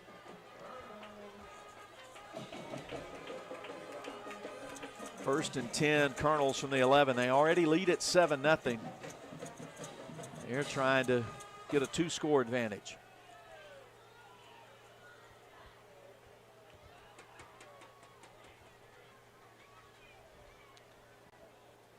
They come to the line with just 6 on the play clock. They'll get the handoff in time. Ellis gets smacked by Kobe Kemp right along the line of scrimmage. He fell forward to the 10, so we'll call it a 1-yard gain, 2nd and 9. Great play by the Rebels middle linebacker. The first down play has been a really key play on this drive for the Colonels. They've gotten a lot going on their first down play. Now it brings up 2nd down a lot longer than they're used to on this drive. So good opportunity for the Rebel defense to make a stop here in the red zone. Jackson Teasley comes to the sideline, gets the call directly from the sideline, now returns to the huddle, and they come again to the line of scrimmage with under 8 on the play clock. They're really using up a lot of time, and Teasley put it in the air toward the corner left side. Receivers open, and he catches it for a touchdown. The left side of the end zone, dropped it over Joshua Gray. He may have been peeking in the backfield, but they threw it to Jamarius Grayer for 6. And Jackson Teasley, the whole time, the Copiah Colonels quarterback was eyeing down Grayer on that left side, as Grayer's already got 1 touchdown on the ground. Now he's got a receiving touchdown, so 2 touchdowns in the night for Jamarius Grayer. Rebels now trail Copiah 13-0.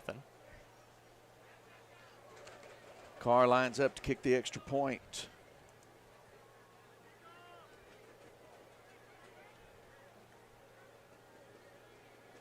Kick is up, and point after is good. 8:38 to go, second quarter. New score, Copiah 14, Leake nothing. We'll be back with a Moore's Pharmacy kickoff. Woodstock Furniture in Philadelphia says, let's go Rebels. Woodstock Furniture has a game plan to score big-time savings for our Rebel faithful all season long. Family owned and operated, Woodstock Furniture at 70 Canal Place in Philadelphia behind McAllister's has a winning tradition with their low price guarantee on furniture for every room in the house. Plus, if you buy it today, you get it today. Woodstock Furniture at 70 Canal Place in Philadelphia loves the Rebels like the Rebels love to win. Attention, dear Slayers. We are talking to you. Why should you make Neshoba County Co-op a priority? They are the hunting headquarters. Repeat, the hunting headquarters. Come get your game plot mixes and fertilizer today. They have your tree stands, game cameras, scents, and knives too. Neshoba County Co-op has the most abundant line of camo clothing and rubber boots you hunters out there are looking for. Oh, and don't wait. You better do your Christmas shopping while you're there. Neshoba County Co-op, Main Street, Philadelphia. Boswell Media Sports. Rebels mishandled the kickoff, and they're able to recover it and advance it outside the numbers right side to the 21-yard line. Mathen Weaver able to pick it up off the grass and salvage a pretty decent return. Last drive for the Copiah Colonels, it was a 9-play drive. Started on their own 27-yard line with 9 plays, a lot of power runs. Saw a good bit of Trey Ellis on that last drive for the Colonels, but it was capped off by a 10-yard touchdown pass from Jackson Teasley to Jamarius Grayer. Colonels now lead 14-0 over the Rebels. That's your performance therapy reset. Garrett Adcock with a good run on first down. Tackled, ball came loose, but after he hit the ground, it's a good gain off the left tackle for 7 up to the 28. Clock winding now under 8:11 to play in the second quarter. Second quarter is presented by Welch Forest Products. 2 wide receivers to the right, 1 to the left. Adcock stands to the left of QB1, George Wilcox. Knee-high snap, handoff Adcock, and he is stuffed behind the line of scrimmage. Stopped for a loss of 3 to the 25. Back there to stop it was 33, who we don't have a number on. I'll try to catch his name from the public address announcer.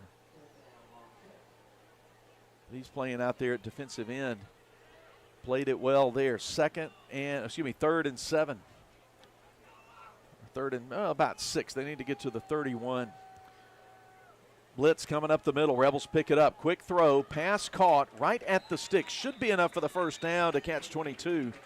Mathen Weaver's yanked down by the shoulders at the 32, and that's a Central Mississippi Animal Clinic 1st and 10. Good route by Mathen Weaver, getting open in the middle of the field for George Wilcox to find him on the little slant route. But I want to say it was the roll that helped Mathen Weaver to really give the Rebels that first down there. So great awareness by Mathen Weaver to give that extra effort for the Rebel first down.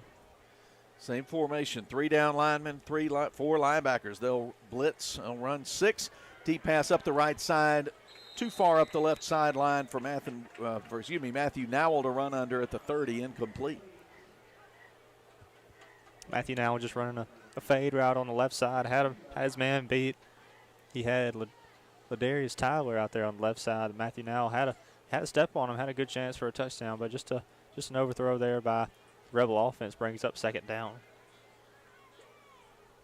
2nd and 10. Look to the right side. Quick throw, out pattern, complete to Nowell at the 40. Stays on his feet, but then able to extend his left foot out of bounds before he gets hit by the safety, and that's a gain of 8.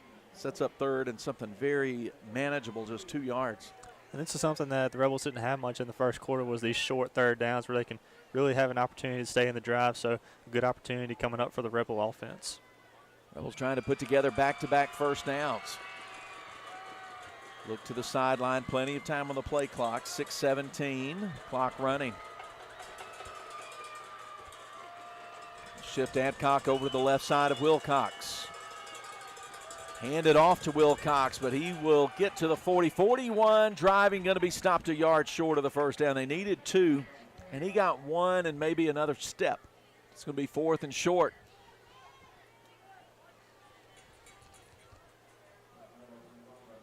Got to think the Rebel offense is going to stay out there on this 4th down and 1. They're going to bring in the power formation with Kobe Kemp coming in now on the 4th down and short play for the Rebel offense. It should be Kobe Kemp and Grayson McDonald. First, see what the officials want. Officials are going to measure. Okay. We know they don't have the first down. It's just a question of, is it half a yard? Is it a little more? Clock stopped with 5:46 to play. That's about 2 feet almost, about a yard. We'll call it half a yard. 4th and short. Big play for Leake, trailing 14-0. Needing something good to happen.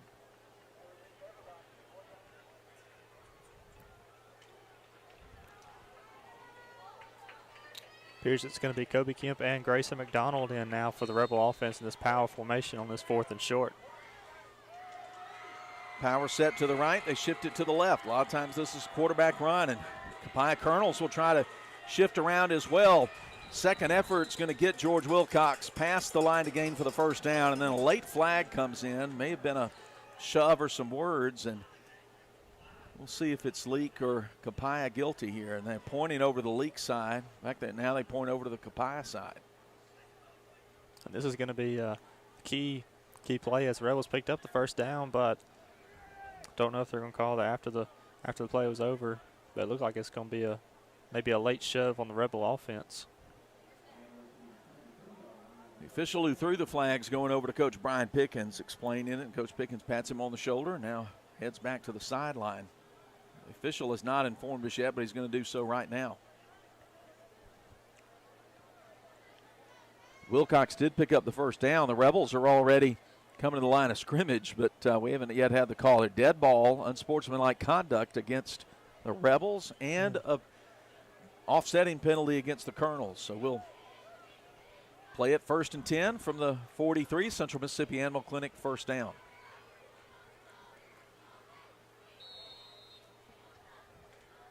Three-man front for Copiah. Wilcox throwing slant, nearly caught at the 45, but Weaver could not reel it in, and you got to credit Ladarius Tyler with good one-on-one coverage.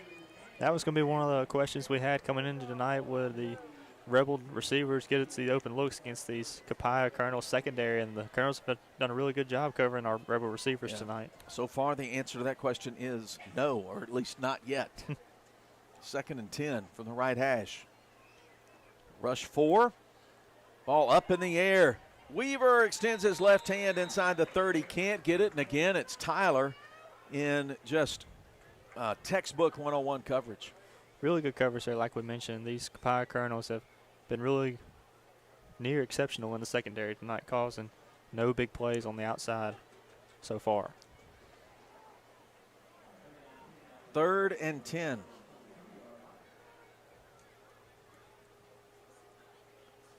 Line of scrimmage, the LA 43. League trailing 14-0, trying to get some offense going. They started this drive at the 21. Wilcox to throw toward the sideline. Pass caught for the first down. Breaking loose from one defender, now dragging another inside the 40 as Weaver takes it to the 37. Great gain on the play, 20 yards and a Central Mississippi Animal Clinic first down. Rebels have called on Matthew Weaver a lot on this drive, and he's come up with some really key plays with the slant route he ran earlier, and then a deep out route, you could say, by Matthew Weaver on that last play for 20 yards. Sets the Rebels up in Colonel territory now inside the 40-yard line. 2-by-2 receivers in the formation. John David Gill at running back. Play fake, throw, underneath to the slot man. Major Chandler breaking loose inside the 20. Still breaking loose inside the 10. He fumbles, and it's going to be recovered at the 6-yard line by Copiah.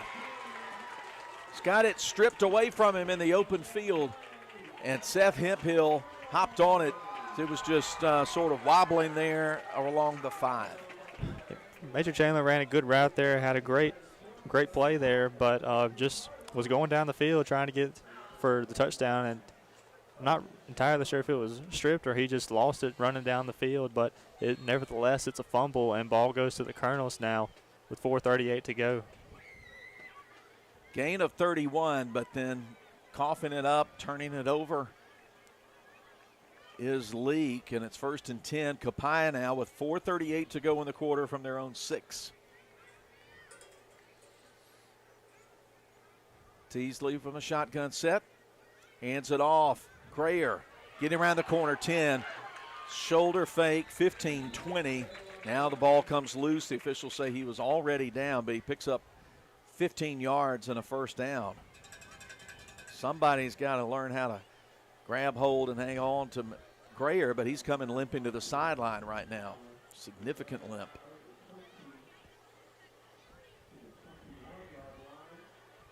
And with Grayer coming out, it's going to be Quincy Cole. Quincy Cole now, yep, in the backfield. Clock winding under 4 minutes, 13 seconds. Leake trails it 14-0 and just dropped a chance to narrow this deficit. Handoff Cole. He gets hit, line of scrimmage, able to lean forward to the 23 and pick up about 2.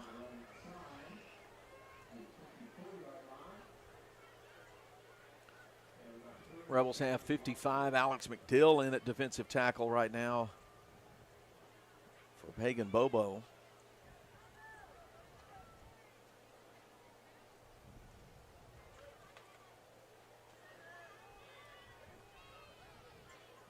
Ten on the play clock as Colonels come to the line of scrimmage with 2 receivers to the left side.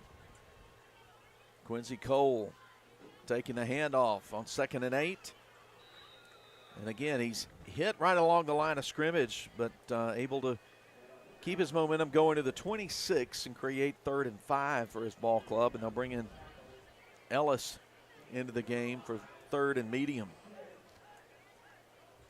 Give Gage Bennett credit for the tackle. It's been a bit of you could say a 3-headed monster in the Copiah backfield tonight with 3 different guys capable of toting the rock for him. Quincy Cole, Trey Ellis, and Jamarius Grayer. And it's been working quite well for him so far. I'm trying to find Grayer on the sideline. I think he's down under the 10, and the whistle comes in as the ball snapped. Penalty will be against Copiah.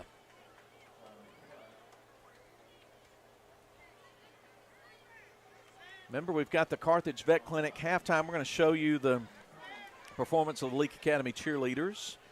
And then we're expecting the cheerleader captains to come up here to the press box and pay us a visit.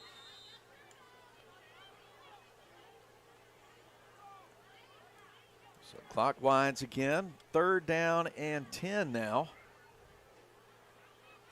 It looks like the Colonels are willing to let some clock roll and then spend a small town rental timeout perhaps, because quarterback's going to the huddle with just 5 seconds on the play clock. We'll hear from Emma Grace Fisher and Anna Atkinson, and it is a small town rental timeout. And we'll take it with them. We'll be back as Leake Academy football continues. Dr. Brooke Bobo and his staff at Carthage Veterinary Clinic wish you and your animals the very best. They treat all animals, large or small, with the care you would want for a member of your family. Carthage Veterinary Clinic provide for your sick or injured animals and also offer grooming and boarding as well. Located on Highway 16, Carthage Veterinary Clinic is open Monday, Tuesday, Thursday, and Friday from 7:30 until 5:30, and Wednesday and Saturday from 7:30 till noon. For 87 years, we've been your biggest fans. Rest assured, while you are cheering on your favorite team this season, Central Electric's team is working around the clock to provide reliable service year-round. Whether building power lines in extreme weather conditions or restoring power on a stormy night, Central Electric employees take your electric service seriously. We will be there to keep the game on. So enjoy this football season and take comfort in our team's reliable service all year long. It's our commitment to you, serving you since 1937. This institution is an equal opportunity provider and employer. Boswell Media Sports. Out of the Copiah timeout, 3rd and 10 from their own 21. Leake needs a stop here to give an offense a chance for a late 2nd quarter score. They'll play it safe, give it to Ellis. He's on his feet, 25, gets the first down. Gets upended by Joshua Gray at the 33, and that's a 12-yard gain. And Copiah is just getting rushing yards in big chunks all night long so far. No need for Copiah to start throwing the ball. They've been running the ball exceptionally here in this first half, getting it just about anything they want on the ground tonight for the Colonels. Under 2 minutes to go in the Welch Forest Products 2nd quarter. Fresh set of downs, and that's a big conversion to get on 3rd and 10 with the run play. Copiah is running around and over the Rebels right now.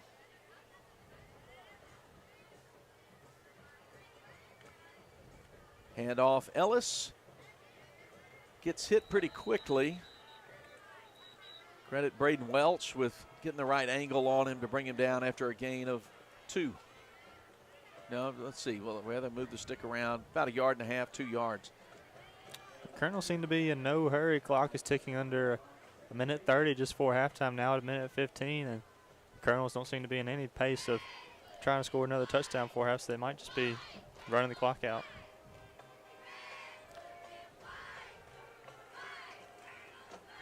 We'll try to look on the far sideline, see where Hagan Bobo is. He has not been in on this series. Still Alex McDill in there. Whistle blows. Timeout is called by the Colonels. We'll take it with them with 15 seconds to go, and Copiah ahead 14-0. West Side Body Shop says, let's face it, stuff happens. And when it does, they can take care of damage as small as a chip in your windshield all the way up to full collision services. Insurance claims are always welcome too. Just be sure your first stop is West Side Body Shop in Philadelphia. They also specialize in truck accessories, including toolboxes, visors, Nerf bars, and winches. They make your ride look cool. West Side Body Shop, just off Beacon Street on Waterview Lane, right behind the Huddle House in Philadelphia. Moore's Pharmacy in Carthage, Sebastopol, and Walnut Grove appreciate you, their customers. We have a beautiful selection of gifts with free gift wrapping. We are one of the only pharmacies around to offer compounding and women's hormone replacement therapy. Moore's Pharmacy accepts all insurance, including Medicaid. Our 2-lane drive-through and prescription synchronization will make your visit very convenient. Come see us. We have the shortest wait time in town and a professional staff to assist you. Moore's Pharmacy, Highway 16, Carthage. Boswell Media Sports. 50 seconds to go. We got one of our questions answered during the timeout about Hagan Bobo. Appears that Hagan Bobo is now back in the ball game at defensive tackle for the Rebels. 50 seconds to go before halftime. Colonels with the ball.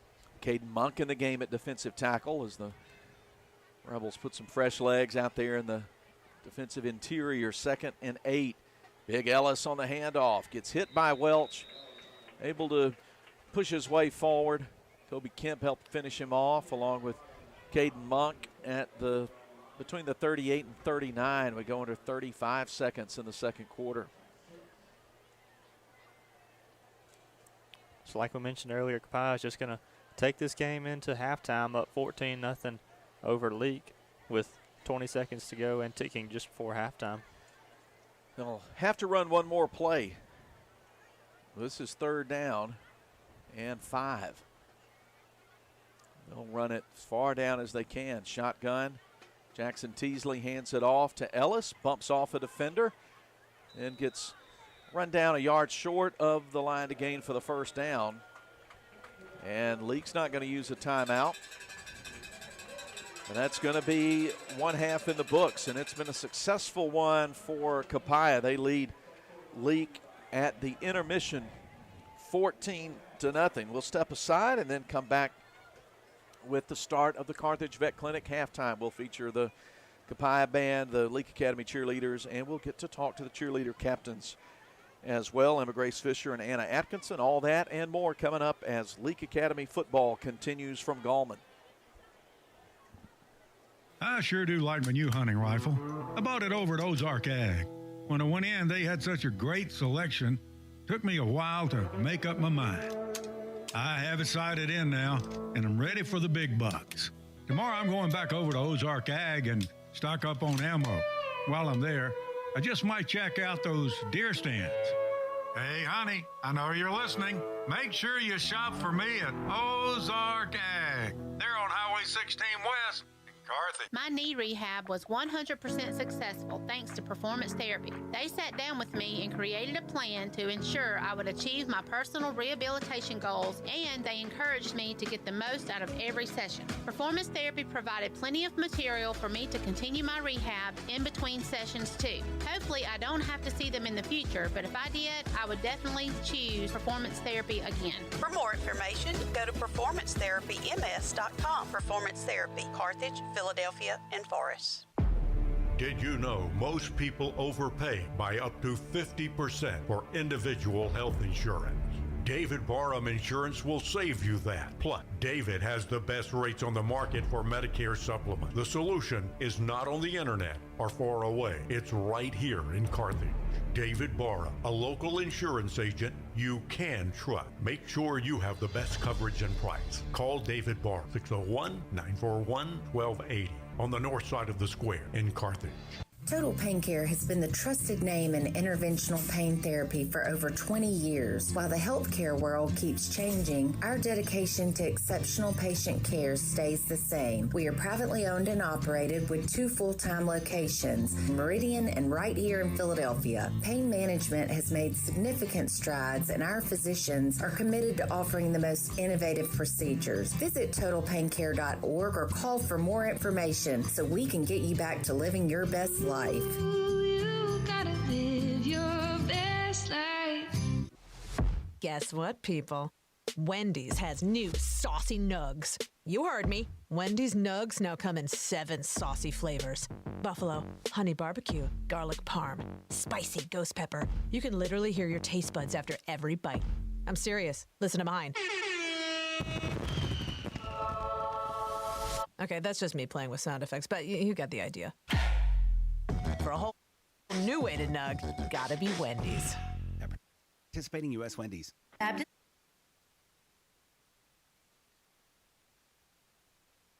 League rural health clinics have a variety of healthcare options with primary care, pediatrics, and women's health, providing care at 3 locations in Carthage, Walnut Grove, and Madden. Call 601-267-1470 today to schedule your appointment. Extended hours and Saturdays are available at our primary care clinic located in Carthage. Baptist League, making your health care our #1 priority. Dr. Brooke Bobo and his staff at Carthage Veterinary Clinic wish you and your animals the very best. They treat all animals, large or small, with the care you would want for a member of your family. Carthage Veterinary Clinic provide for your sick or injured animals and also offer grooming and boarding as well. Located on Highway 16, Carthage Veterinary Clinic is open Monday, Tuesday, Thursday, and Friday from 7:30 until 5:30, and Wednesday and Saturday from 7:30 till noon. Boswell Media Sports.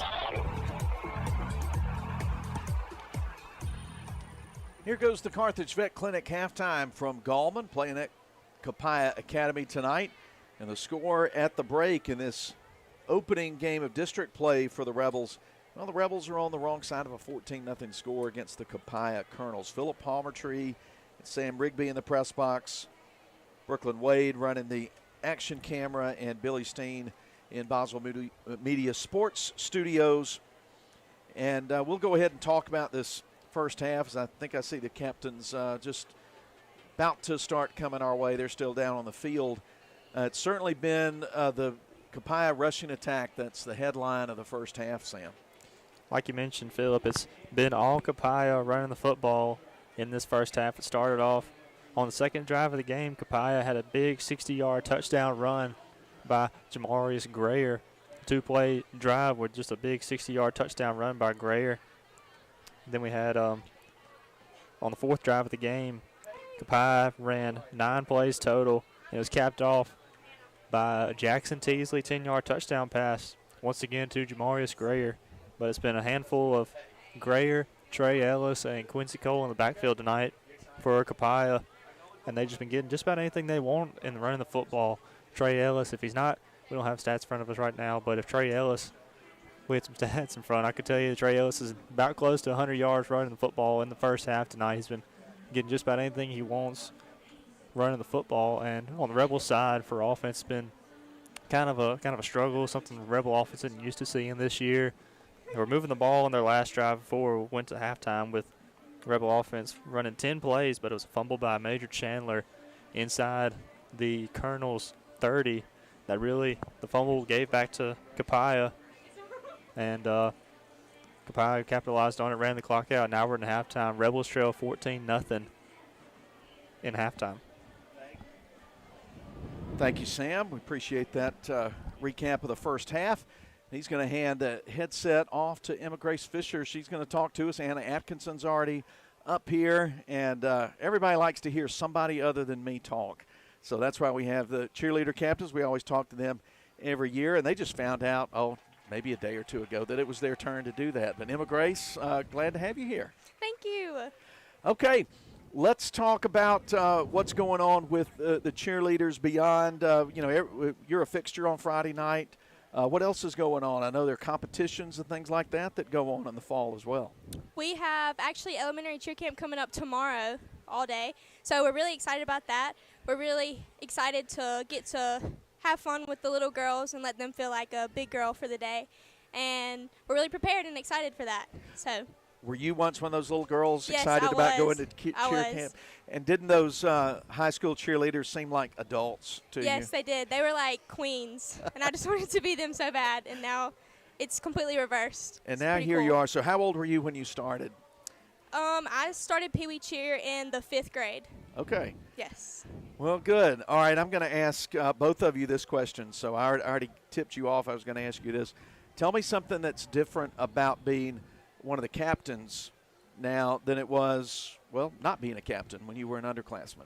I like the feeling that it's our job to make sure the team is the best that it can be and make sure everything's organized and in order and just help everyone to push themselves and be better. Okay, and y'all have got a lot to live up to. Last year's squad won the MAIS Class 5 championship. How has that kind of changed your approach to preparation this time around, or has it? Yes, it has. It's made everything harder, and we want to go one step beyond what we did in the past and try harder to defend our title.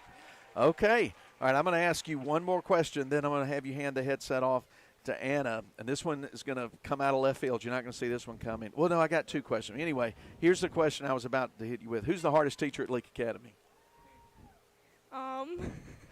You didn't know that was coming. No, I didn't. I would say last year chemistry, Miss Eakes was pretty tough. But she's a good teacher, but it was a hard class. Okay, last question. What are your plans after graduation? You got things lined up, or are you still looking? Yes, I plan to go to Mississippi State. All right, I like that answer. We'll consider that a correct answer. Thank you, Emma Grace Fisher. You did a great job. I'm going to turn you down and let you hand it off to Anna. Anna Atkinson coming on as we talk to the Rebel cheerleader captains. And look, they just finished their performance, and then I watched them coming down the sideline, and these two, they were up here before you know it. But that's easy for them. They've done this routine so many times. They know it. They can do it probably half asleep. But Anna, welcome. Good to have you here. All right, let me ask you this question.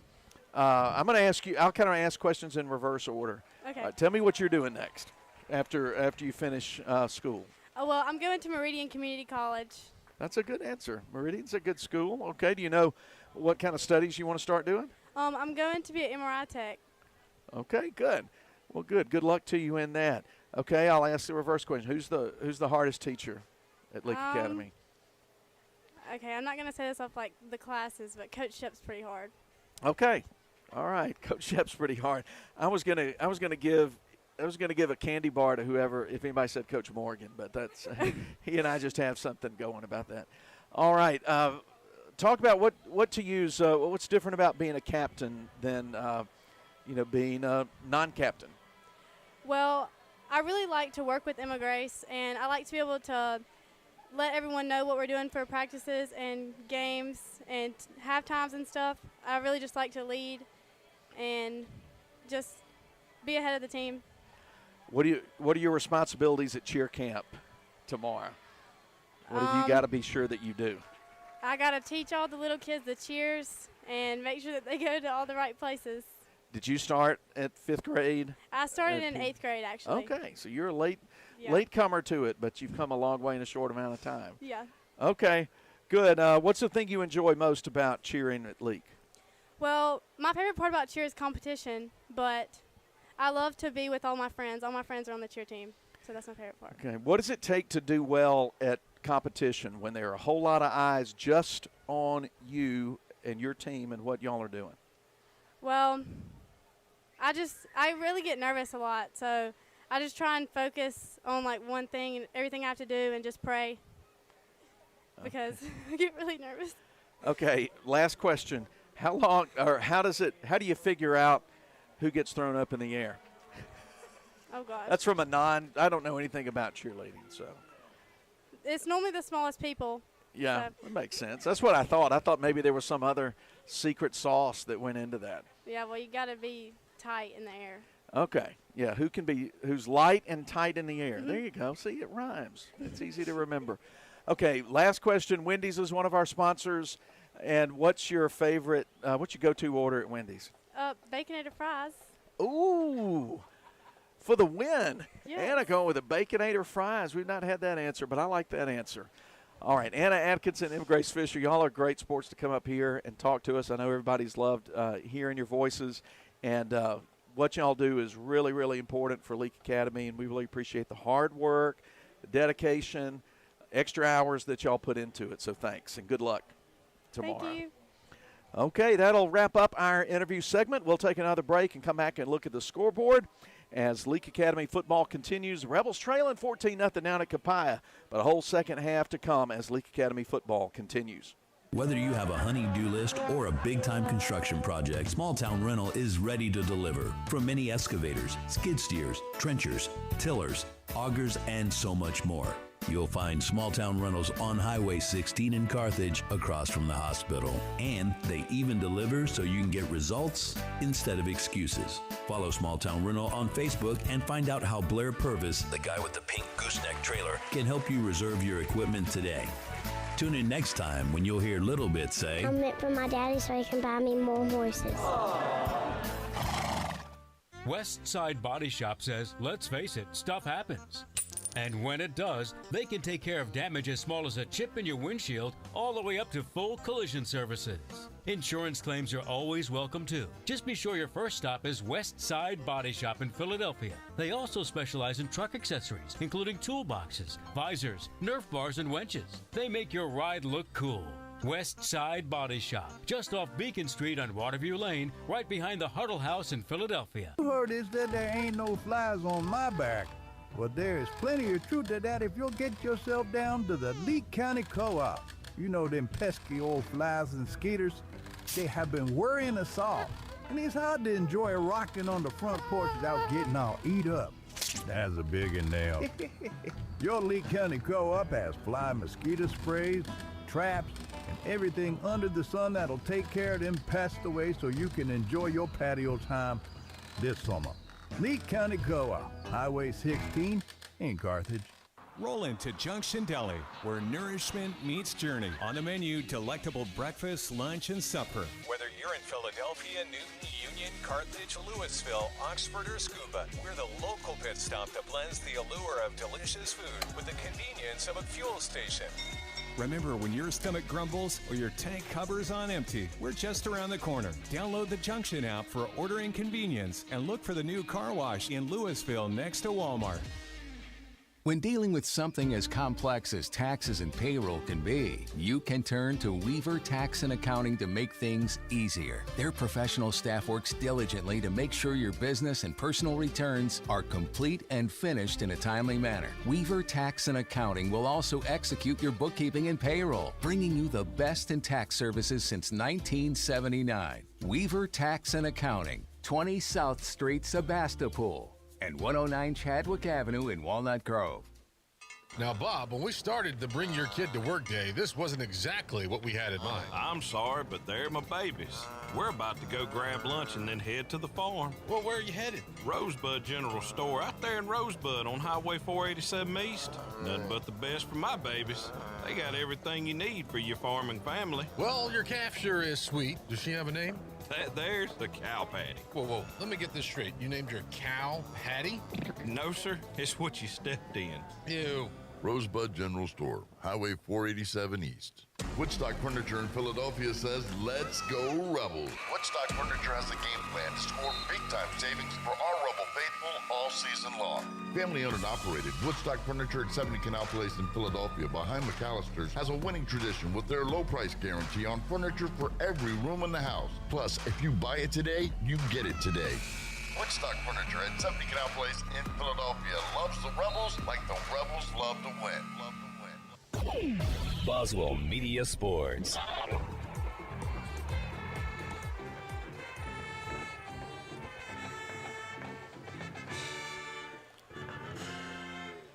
Triple M Motors video stream, a little extra bonus coverage, some extra cheese and bacon on your Baconator fries with the Copiah Academy Band entertaining the crowd.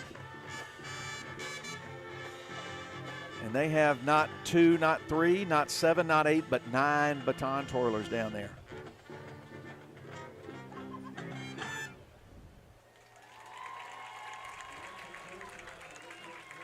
Our score, the Carthage Vet Clinic halftime, Copiah Academy leading Leake 14-0.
Copiah Academy Band letting it rip in front of the home crowd. Good halftime show there. Let's take a look at some scores as the teams are just coming out to loosen up. We may get another couple of minutes added to the halftime clock. That's kind of standard procedure nowadays. One game played yesterday of area interest. Bay Springs defeated Choctaw Central yesterday 26-20. And here's a look at some of the other games that we're covering tonight. Newton County leads Kosciuszko 14-6 at halftime. Most of these scores we have are going to be halftime. Here's an interesting one. Louisville and Noxubee County 7-7 at the half. That's always a big rivalry game. They call it the Toothpick Bowl sometimes after famous coach M.C. Miller, who's won state championships at both schools and always has a toothpick in his mouth. Starkville and Oxford in the Little Egg Bowl played in Oxford tonight. The Yellow Jackets and Chargers tied at 7 apiece as well. A few others, Madison Central with a 24-10 lead at half over Warren Central. Union leading Lake 18-7. at the break as Union's trying to bounce back. New Hope leading Houston 14-7. Noxapater with an 8-6 lead on Eupora at halftime. And then Choctaw County blowing out Yazoo County 35-0 Chargers at the half. South Panola leads Clinton at the half 20-0. Canton 14 to Neshoba Central at the break. And we got a few more as it's kind of starting to add up here. Forest, the second quarter lead 9-7 over Scott Central, and Morton blowing out Pelahatchie 31-0 in the second quarter. And let's see what else we got. And that's about it for what we have supplied. You can follow the scoreboard at kicks96news.com, and that widget will be up there all night and into tomorrow morning, so you can check that. And by tomorrow morning, you'll have just about every high school score in Mississippi provided for you. And we want to encourage you again to play Kicks Picks, Boswell Media Sports weekly football pick'em contest. If you get the most right each week, you're our weekly winner, and you take home a gift certificate from the Chicken Nugget in Carthage, the official Football Friday food stop. Get the most correct picks throughout the season and win the grand prize, a Pro 780 Traeger pellet grill from Ozark Ag in Carthage. Deadline is 6 p.m. each Friday, but it's always free. It's always fun. It's Kicks Picks. Well, let's pick what the Rebels need to do to get things out of second gear in the third here in the second half. Well, this is uncharted territory now for the Rebels with not putting up any points in the first half. First time that's happened all year. Usually Rebels have been getting things going on offense, but it's been a tough time because the defense has been on the field a good bit for the Rebels tonight. So hopefully Rebels coming out good. Halftime, gather things together. It's not a big deficit, only 2 touchdowns, so a good opportunity for the Rebels in the second half to get back in this ball game, as they will receive the opening kickoff. So they've won the opening toss. They defer. Rebels to start out with the ball in the third quarter, so let's get things going.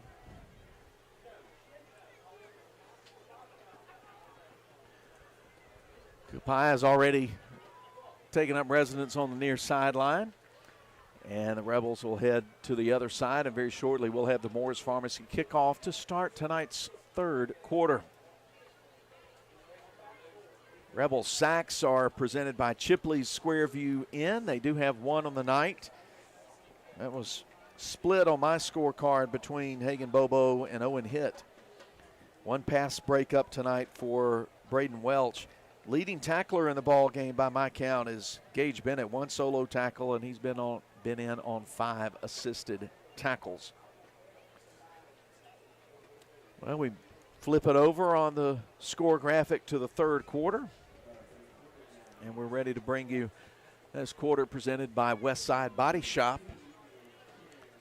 Leake trails 14-0 and looking to get something started. No better time than the present. Could feel like a very different ball game if the Rebels are able to put some points on the board at the end of the opening drive. Ren Carr tees it up at the 40, and we start the second half. Short end-over-end kick. Picked up at the 35 by Jack Harkins. Moving around, cuts back toward the numbers, gets across the 35 and down to, we'll say, the 37-yard line. Leake starts at the 37 to start this third quarter.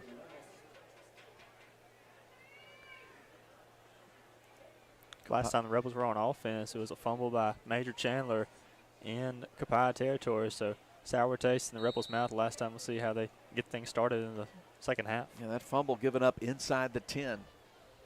First and 10 from the 37. They'll go on the ground. Adcock trying to get to the corner, but good angle, open field stop from Ren Carr for a gain of basically 1.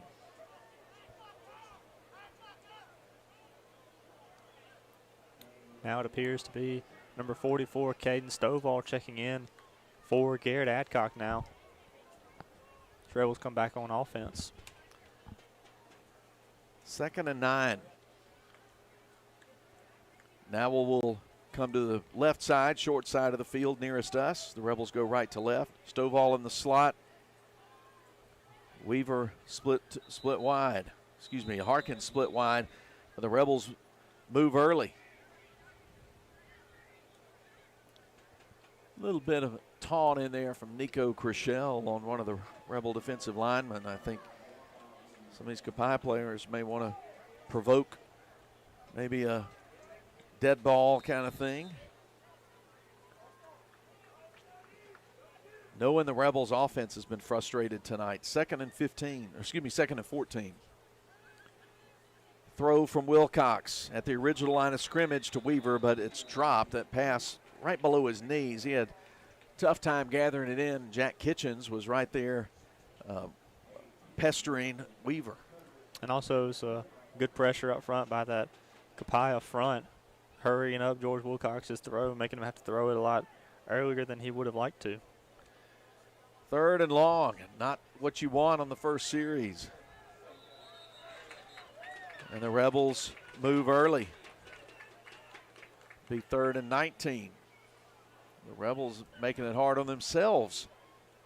This first possession of the 3rd quarter.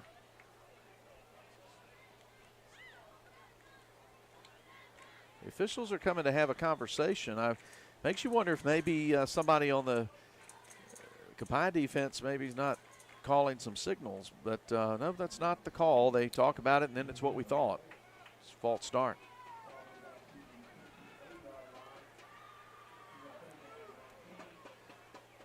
Third down and 19 from the 28.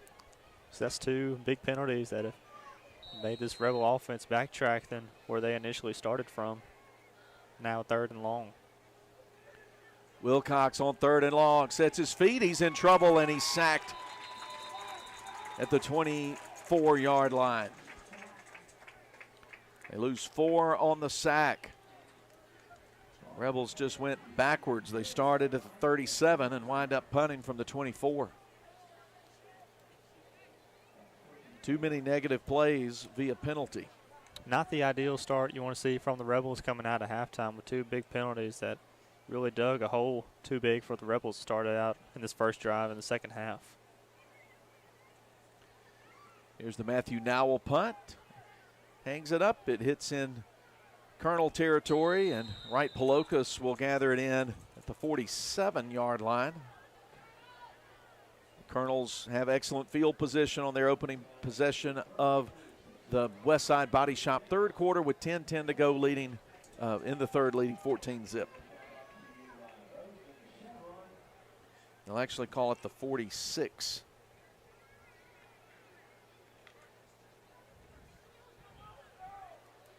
Working from the right hash with freshman Jackson Teasley at quarterback. He's thrown a touchdown pass, but I think he's only thrown 2 passes that I can recall. Maybe 3. No, he's thrown 3 or 4 passes.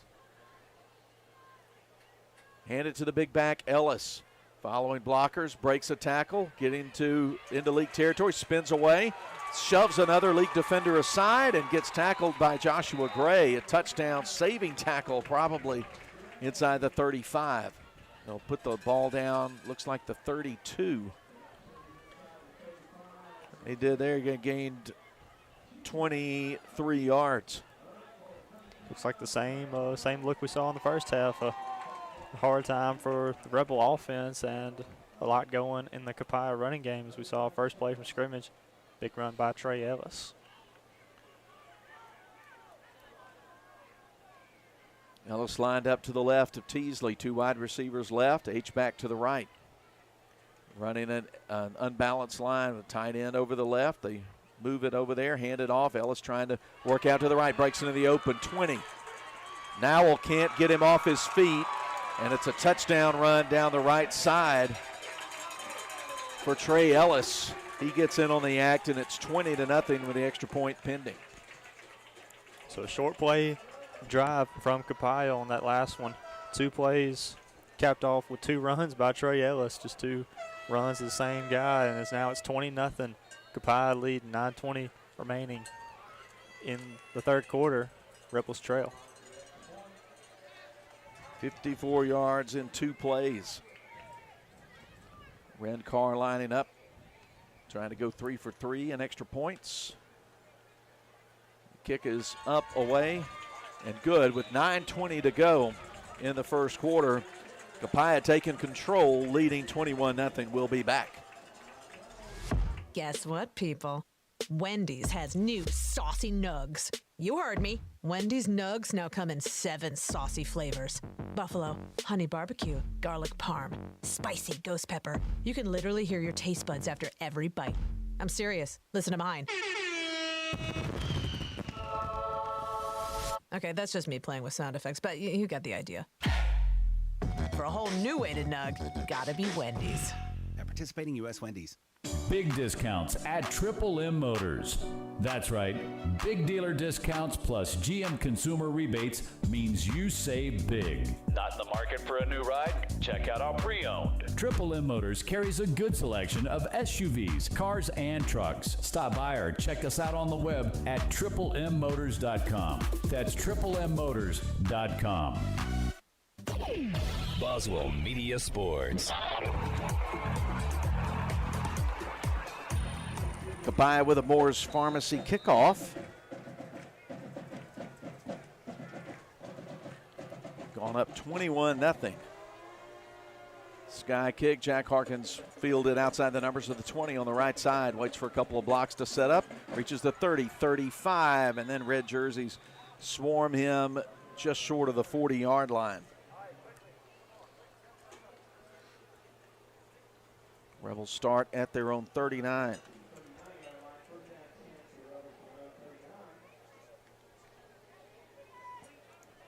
Well, it was a 2-play, 54-yard drive for the Colonels. And it was all Trey Ellis, junior running back. Weaver in the ball game at running back. Stovall and Harkins split out to the left. Nowell to the right. Handoff goes to Weaver. Breaks free from one tackler. Stiff arms another.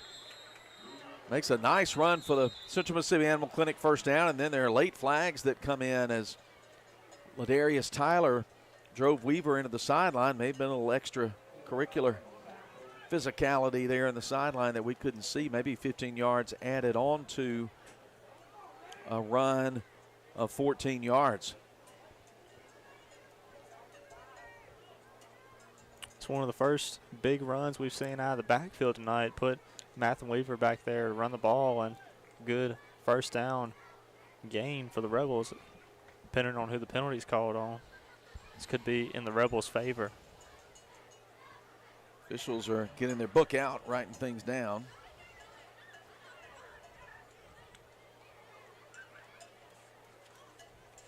Copiah coach Lance Teasley getting an explanation. He's a first-year head coach, was on this staff last year. Coached 7 seasons at Central Heights, had a career 31-39 record over there in Raymond. So it's going to be offsetting personal fouls on Leake and Copiah. On Weaver and on Tyler. So set things up at the 48. So it's a gain of 13 yards. Central Mississippi Animal Clinic first down with 9:04 to play third quarter. Leake needing an answer in the worst way. After going 3 and out on the first drive of the half, punting, and then 2-play 54-yard drive for a touchdown by Copiah. Weaver, nothing to the outside, gets to the inside and gets hit hard by the player we don't know. I'm going to try to listen to who this is.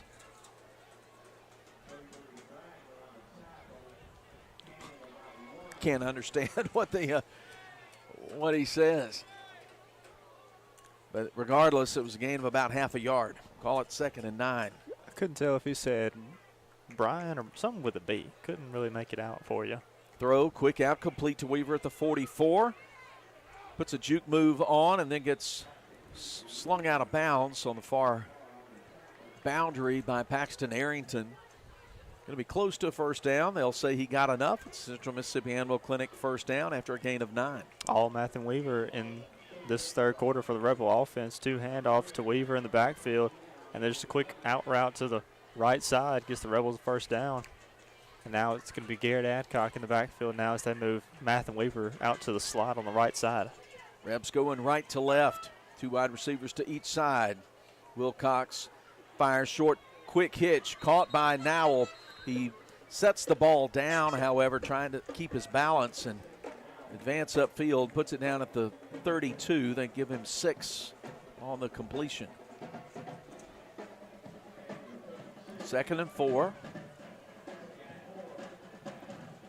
4 minutes deep into the third quarter.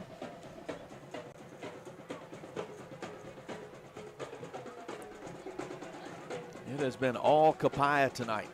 They lead at 21-0, but Leake's on the march. Knee-high snap. Step it up. Throw in deep. Outside the numbers. Pass caught inside the 15. Momentum carries Mathen Weaver out of bounds to the 11. Gain of 27 on that pass. Longest pass play of the night for the Red Blue, and they're set up for the first time tonight in the David Barham Insurance Red Zone. And who else would it be than the guy who's been carrying the big load in this drive for the Rebel offense? Mathen Weaver, big 27-yard reception on the right side. In fact, they'll say he stepped out inside the 10, so it's 1st and goal. Throw, caught. Weaver at the 5, gets some move on Tyler and goes into the end zone. That's 6 for the Rebels. From 9 yards out, touchdown pass, and the Rebels get on the board. And who else George Wilcox looked to? A guy named Matthew Nowell, a bowler on the left side, an out route from Nowell, really with a step back move, you could say, and stepped right in the end zone, made the defender miss on the left side. Rebels now trail 21-7, first touchdown of the night from Matthew Nowell on the PAT. PAT is good. 7:30, and the Rebels get a little wind in their sails. They trail at 21-7. We'll be back as Leake Academy football continues. Dr. Ryan Anderson and his crew at Central Mississippi Animal Clinic love getting to know you and your pets. In addition to your pet's health care, they offer boarding that will be your fur baby's home away from home. Become a member of the Central Mississippi Animal Clinic family today. Download the Central Mississippi Animal Clinic app or go to centralmississippianimalclinic.com. Central Mississippi Animal Clinic, Highway 35, Carthage. Walk into the shimmering world of Cross Gates Jewelers and Pearl, where every piece of fine jewelry will tell a story and represent the memories of your life. Their GIA graduate gemologist will show you their exquisite collection of engagement rings and bridal sets, answering any questions you may have when choosing the perfect diamond and setting. Their expert in-house repairs ensures your cherished items are in the best hands. Crossgate Jewelers, located at the corner of Cross Park and Highway 80 in Pearl. You are unique, and your jewelry should be too. Boswell Media Sports.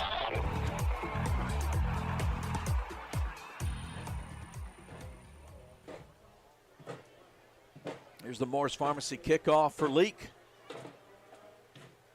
After they finally get the goose egg off the scoreboard. Matthew now will kick the extra point. He'll kick it off. 2 men deep along the 10-yard line. We have not seen Grayer since he left with an injury in the second quarter. Kick deep, taken by Paxton Arrington. He's up the middle of the field. Hit, spins away, stays upright, finally goes down at the 41, gets a good return. Leake's Caden Monk and Jake Rudolph combined to make the stop. Last drive for the Rebels, a 6-play, 61-yard drive by the Rebels.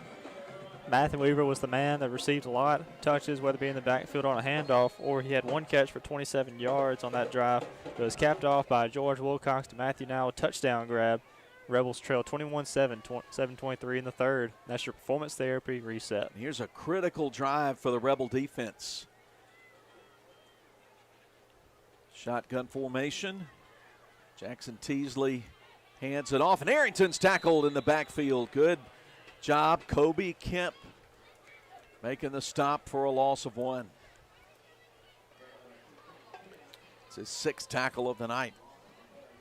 Different running back. We saw Trey Ellis on that last drive for Copiah. Now it's Paxton Arrington, a sophomore in the backfield on that last handoff, but it was stopped right up front by Kobe Kemp.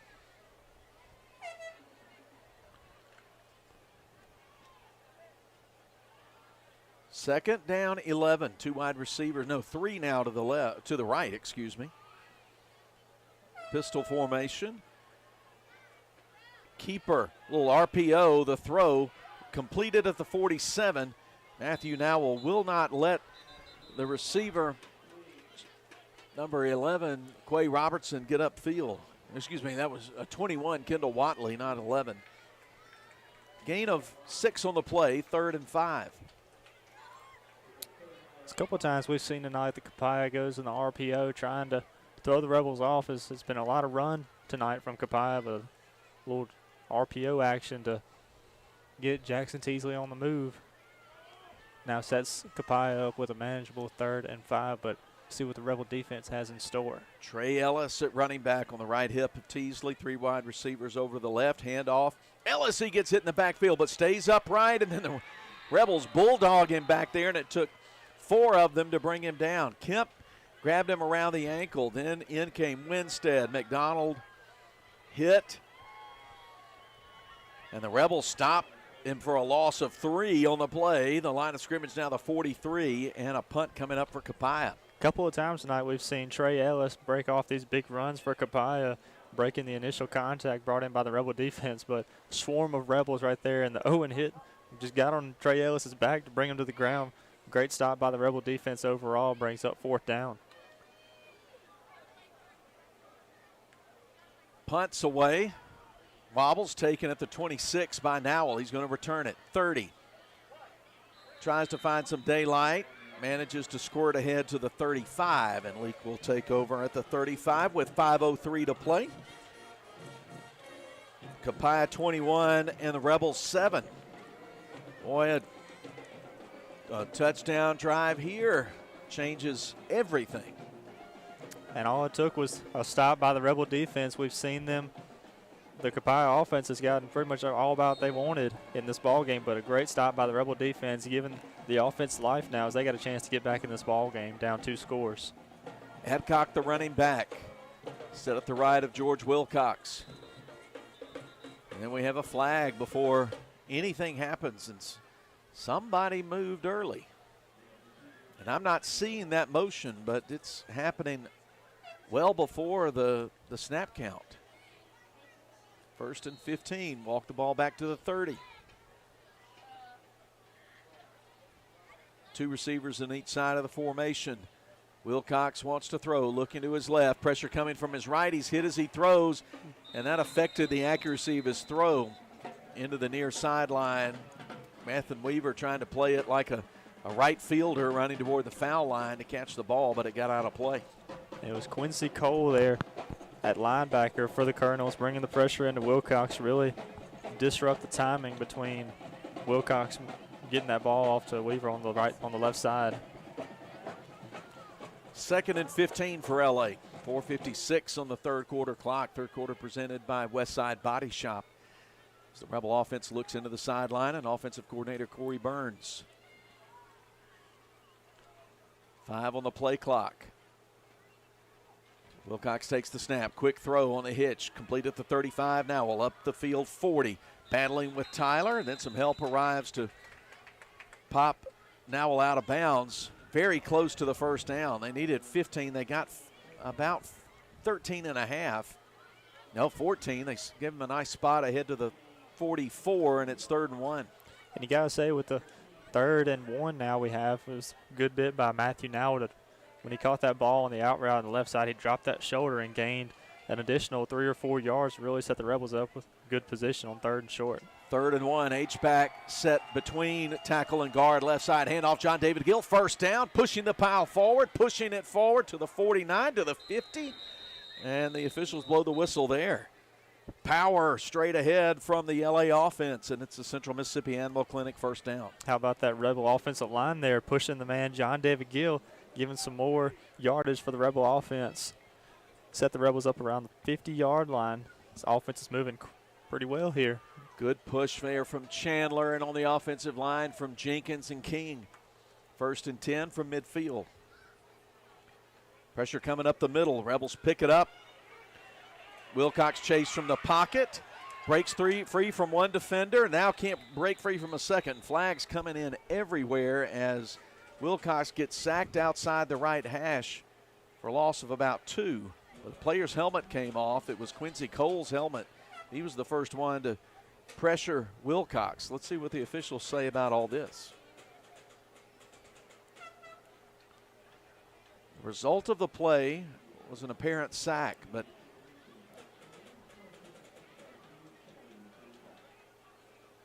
Cole kept pursuing Wilcox with his helmet off. I think that drew one flag.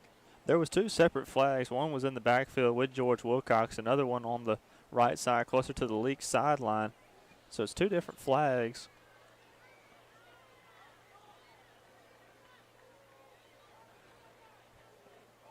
Oh, and the referee nearly threw a flag on Coach Teasley. It was called unsportsmanlike conduct for Cole.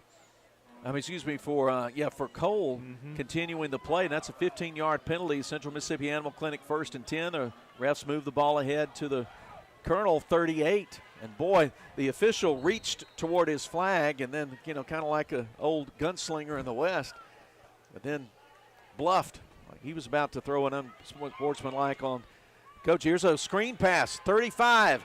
Adcock breaking free, 25, and then gets run down outside the numbers left side at the 23. That's a gain of 15 and another Central Mississippi Animal Clinic 1st and 10 with 3:59 to play in the third. And that's a great play call by the Rebel offense. Saw the pressure was coming every play this drive, that the defensive line was getting through to the Rebel offensive line, but let's throw Garrett Adcock out there in a short screen pass, 15-yard gain for the Rebels. 4 wide receivers. Wilcox takes a knee-high snap. Throws the out pattern right side complete to Weaver at the 15, and he's sandwiched between 2 defenders. And then the officials blow the whistle as they push him into the right boundary. Gain of 8. Well, they call it 7. Okay. They'll mark it out at the 17-yard line. They're in the David Barham Insurance red zone. 2nd and short. Handoff. Adcock looks left, now comes back to the right, gets tackled, but he's going to be close to the first down line. How close, we'll have to wait and see. They say first down. First down, Rebels. Central Mississippi Animal Clinic first down. Line of scrimmage to 13, and the Rebels have starting to push this Copiah offense back on their heels. And you saw Coach Corey Burns was hurrying the offense up. Let's run tempo. Get set real quick before Copiah has a chance to get set. Picks up the first down for the Rebels. Tight formation here, but it's going to be a throw. Throw towards Weaver and just a little outside his reach, but there's going to be a flag down the field at about the 1 where Nowell and Tyler were tied up. I don't know if they're going to call that. They could call it pass interference against Nowell, perhaps. There may be a hold against Tyler. It could be a penalty on Nowell, but the ref threw the penalty flag after the ball was incomplete, so I don't know if – I'm not sure what the call is on that one, but it was over there with Nowell. There's going to be an unhappy coach at the end of this call, I'm going to tell you that, on one sideline or the other. Looks like it's going to be against Leake because they're explaining it to Coach Teasley, I think. He's already probably got the elevated blood pressure, and now they're explaining it to him. And kind of looks like they're repeating it. Coach Brian Pickins out near the numbers at the 20-yard line, eager to get an explanation. Trying to read some body language. Looks like it's going to be against Copiah.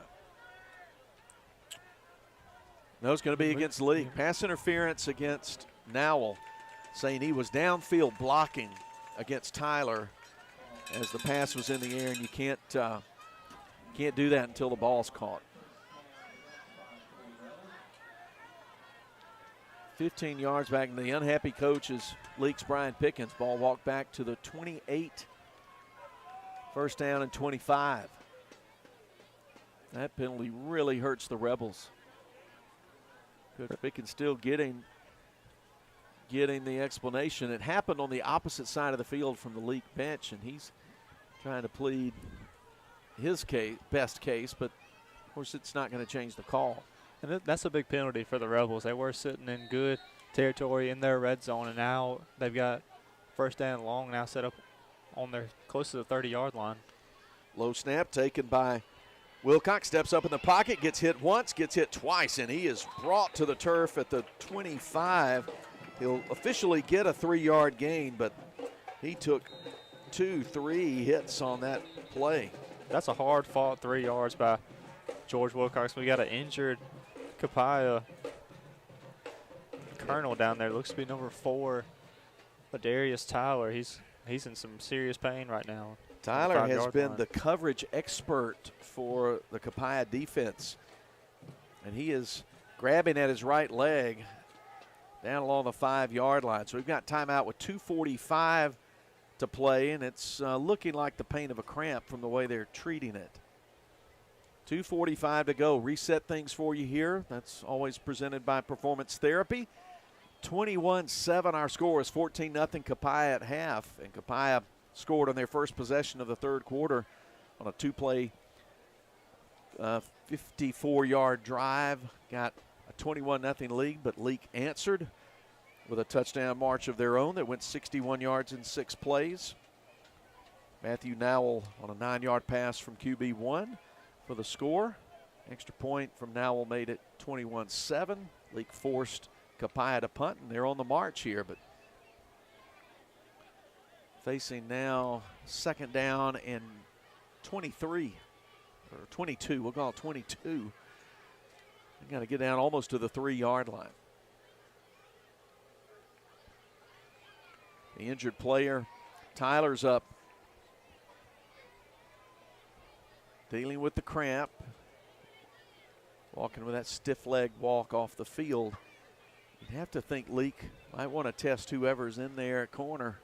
I was just Tyler's thinking that, Phillip, yeah.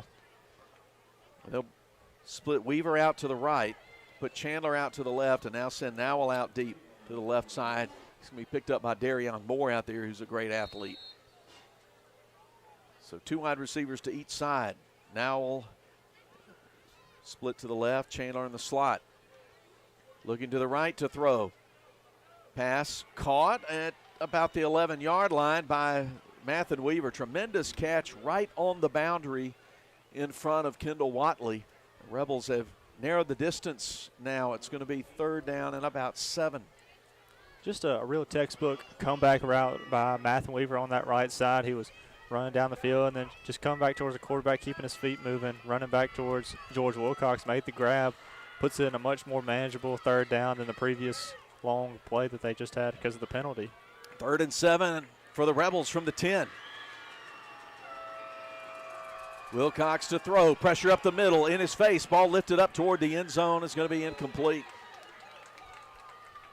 And boy, Wilcox got hit hard. He's slow getting up. Now he's up on his feet.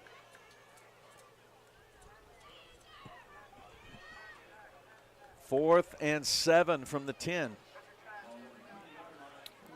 And George Wilcox is a little, you can tell he's feeling that hit from that last blow he just took from the Colonels. But the Rebel offense going to stay out there on 4th and 7. Got to get to the 3 to move the sticks. And they're just 10 yards away from pay dirt. 2 running backs.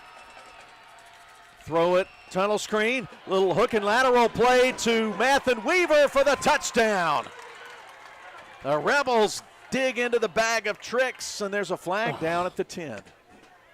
You could not have drawn that up any better than the hook and ladder the Rebels just ran, but some disbelief on the Rebel offense, so this one might be coming back.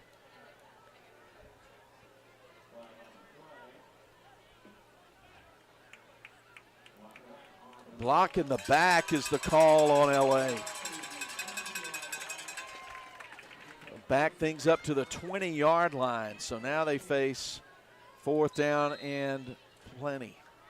And that's huge for Leake. They had a touchdown, would have drawn it to a 1-score game, and now with the penalty, with the block in the back penalty, it's going to back the Rebels up even further, put them in a really tough 4th down situation. 4th and 17. You got to get to the 3 for the 1st down.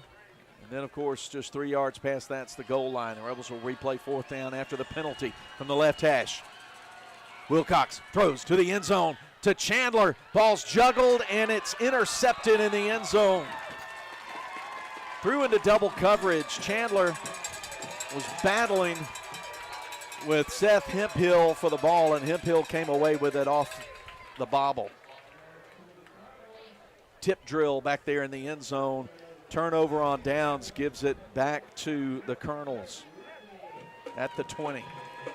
That's a tough play for Major Chandler to try and go in double coverage, and he made a great effort trying to come down with the ball, but ultimately the ball was just tipped around just a little too much, and the Copiah Colonels come down with the interception. Rebels trail 21-7, 1:32 in the third quarter. Twice the Rebels have been inside the 10. Twice they've come away without points. And it's a two-score ball game. You can do the math from there. Two wide receivers to the left. Teasley, play action, passes complete for the first down up to the 36-yard line. A gain of 16 on the completion to Moore. One of the few passes that Jackson Teasley has thrown in this ball game. A big gain by the Colonel offense. It's about a 15-yard, 16-yard reception. Move the Colonels down the field. Copiah has not asked Teasley to throw it a lot, but he has delivered more often than not when they have asked him to put it in the air.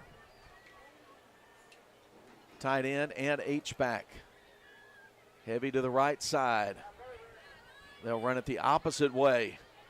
Arrington gets turned around and flung down at the 41, picks up 5 on first down. Grayson McDonald made the stop. Under 40 seconds to play in the quarter. Colonels once again on offense in no hurry whatsoever. They're chewing a lot of the clock off, but they're going to have to run one more play before the end of the third quarter.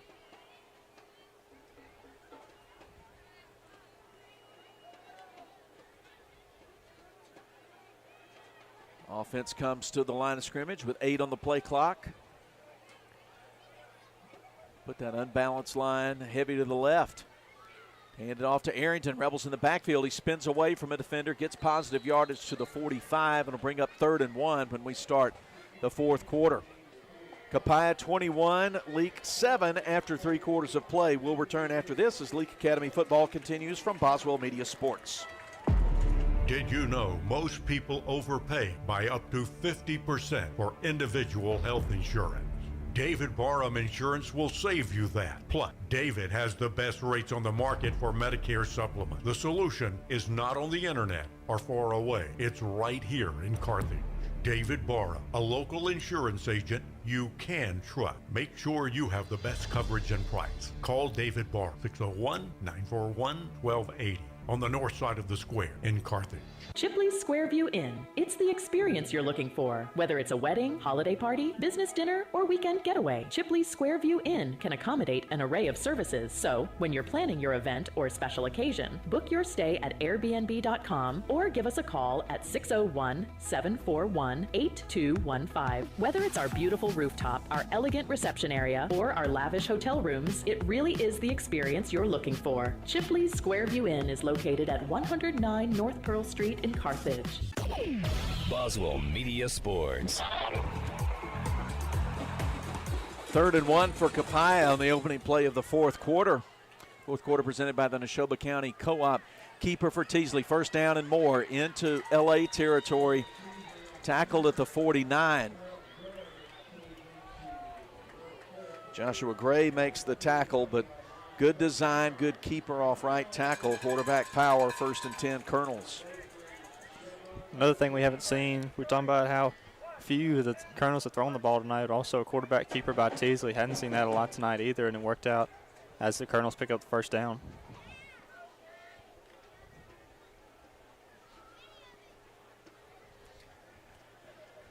From the 49. Pistol set heavy to the left, run it up the middle. Chugging ahead to the 46 and a gain of 3 is Arrington. 2nd and 7 coming up.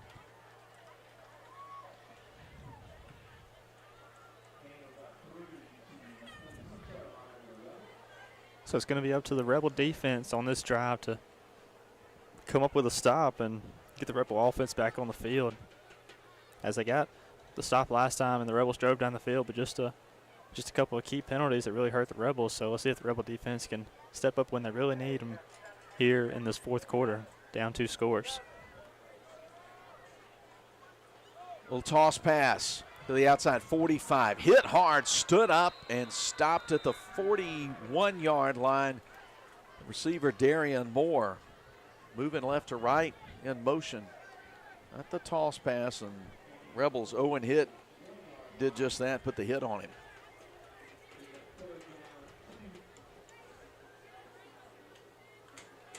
Third and 2.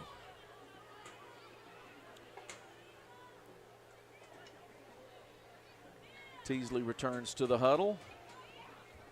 Under 12 on the play clock. Clock is friendly to Copiah right now. They've got the big back Trey Ellis in there on the left side. Rebels kind of pack it in. Put 8, 9 in the box. Keeper Teasley to the 35, 34-yard line. First down for the Colonels. Tyler Winstead and Matthew Nowell teamed up for the stop, but it's another first down for Copiah. They lead at 21-7. It appears that Trey Ellis, the power running back, is coming out of the game now. It seems to be a little shaken up, blocking for Teasley on that last play. And it's going to be Paxton Arrington at running back now for Copiah. Line of scrimmage to 34. First and 10, going right to left. Toss to Arrington, left side, sidesteps Winstead, but the Rebels close in a hurry. Tackle made by Grayson McDonald for a loss of nearly 2. We'll call it a full 2 yards. TFL for senior Grayson McDonald, 2nd and 12. Under 9 minutes to play. Rebels playing uphill here in the fourth quarter. Got to come up with a way to stop Copiah. Well, they're off to a good start on this last play. It was a loss for down. Now it's second down, about 11 or 12 now for Copiah. So Rebel offense in a good direction the way the last play went. 2 wide receivers left. Handoff Arrington. No, that's the keeper, and the quarterback's swapped in the backfield. Loss of 5 back to the 41. Whole bunch of white shirts got in the backfield that time. Penetration from Hitt and Kemp and McDonald. Back-to-back negative plays for Copiah on offense. Hadn't seen that a lot this ballgame, but the Rebel defense stepping up. Got a big third down and long coming up for the Rebel defense. Third down, 16. Clock winds under 8 minutes to play. Copiah content to let a whole lot of time expire between plays from the shotgun. Big third down play for the Rebels. Play fake. Teasley chased from the pocket, gets away from Owen Hitt, running out of room, throws it downfield, out of the reach of the intended receiver. That was Darian Moore. Incomplete, 4th and long. Punt team will come out. They'll try to pin the Rebels inside the 15. This Rebel defense makes a key stop. Did what they need to do. Now the punt team coming on for Copiah. It's going to be Matthew Weaver and Matthew Nowell now to return the punt.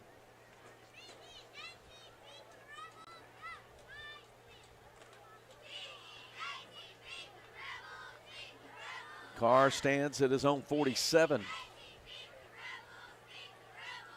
Just before the play clock expires, he'll kick a low kick angled over the left side, and it'll bounce out at the 19. Leake with 81 yards of grass in front of them with 7:33 to go. Trailing 21-7 in the Neshoba County Co-op fourth quarter.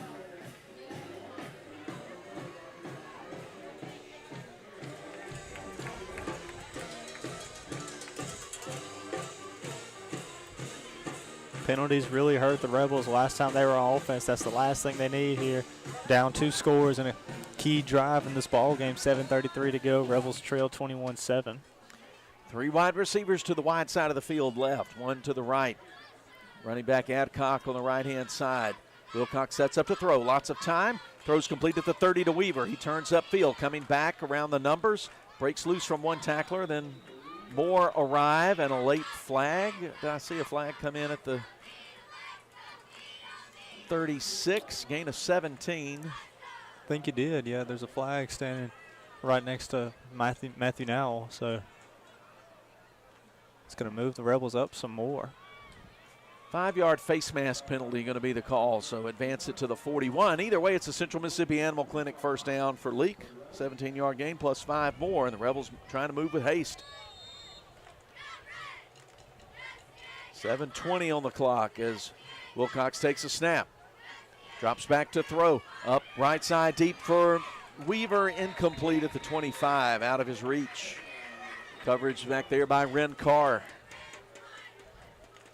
Rebels have not been able to connect on the deep ball. The deep ball has not been the friend tonight for the Rebels because they've been doing really well in the medium to short passing game, getting the ball out quick to the Rebel receivers, but the deep shot, like you said, Phillip, has not been there tonight for Leake. Colonels lead at 21-7. Leake trying to play hurry up. 7:11 to go.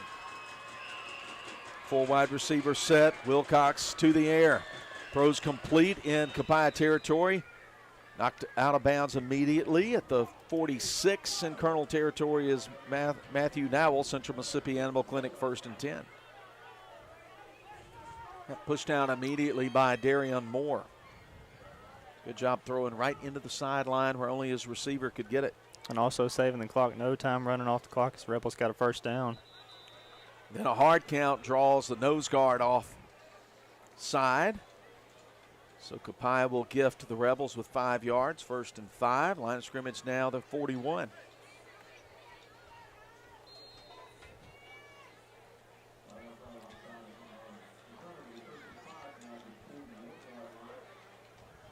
Now Rebels set at the Copiah 41. 2-by-2 receivers. Play fake, throw on the slant, ball's deflected right back into the face of George Wilcox, incomplete.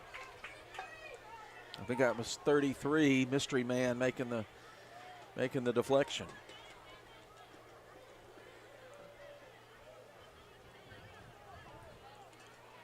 Second and 5. To the air again, Wilcox. Out pattern of the slot man, complete. Weaver. He gets grabbed around the waist and put out of bounds at the 32, and that will move the sticks for the Rebels. Central Mississippi Animal Clinic first down. In fact, we'll call it the 31. It's clear of the 32. 6:52 on the clock. Rebels are using the clock well in this drive. Great job by these Rebel receivers, like you said, getting out of bounds once they catch the ball and having the clock on their side. Copiah will rush 3. Drop 8 back in coverage, stepping away from some pressure. Wilcox directing traffic, looking outside the numbers right side, and he's going to have to throw it away out of bounds, incomplete. Had a man in his face, and that was close to being grounding. That one almost didn't clear the line of scrimmage.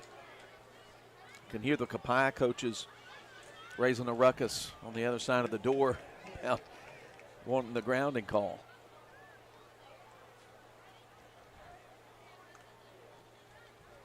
It looked like George Wilcox trying to motion Jack Harkins go down the field, but Harkins was trying to block for George Wilcox, thought he was going to take off and scramble, but Wilcox threw it away. 2nd and 10, rolling out left. Wilcox looking. Pressure in his face, throws back across the body, and that's a wobbler in the middle of the field, nearly caught by Mathen Weaver at the 6. He thought he had it, but no official call to catch. And now Weaver's going to get 15 yards. Nowell's going to draw a 15-yard penalty for unsportsmanlike conduct. He was really lost his temper out there. He was not happy about that call. He thought he made the catch, but referee said otherwise, and we don't have replay in MAIS, so he just wasn't happy about the call, and Rebels got to live with it now after a late penalty. He was walking away from the officials, but he could be heard, and I would assume that's the nature of the call. He was not pointing at an official or looking at an official, but he was venting his frustration, and the Rebels will get walked back from the 31 to the 46 on the dead ball violation.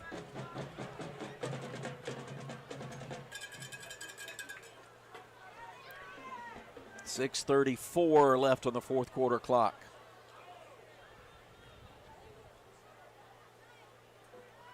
Leake has all 3 timeouts according to the scoreboard. I think that's correct. They've been keeping track of that in the first half. But obviously, they're not wanting to use any at this point because they're down 2 scores.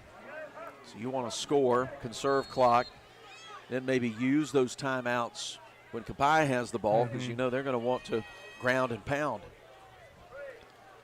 But now the Rebels are in a real tough 3rd down and long situation after that penalty. 3rd and 25. Lots of time for Wilcox. And he throws up the sideline, but well out ahead of Weaver, who was well covered by Jack Kitchens. Rebels have 4th and 25. Starting to feel some desperation right here. You got to get 25 yards in the play, or you end up giving it over. It's going to be definitely a deep shot, unless the Rebels want to try something like they did in the last time they were closer to the red zone, ran a hook and ladder play that worked really, really well, but it was a touchdown call back because of a penalty. Penalties have just not been a friend tonight for the Rebels. That penalties have hurt them late in the game where they needed them. 2 receivers split to each side, 4th down and 25.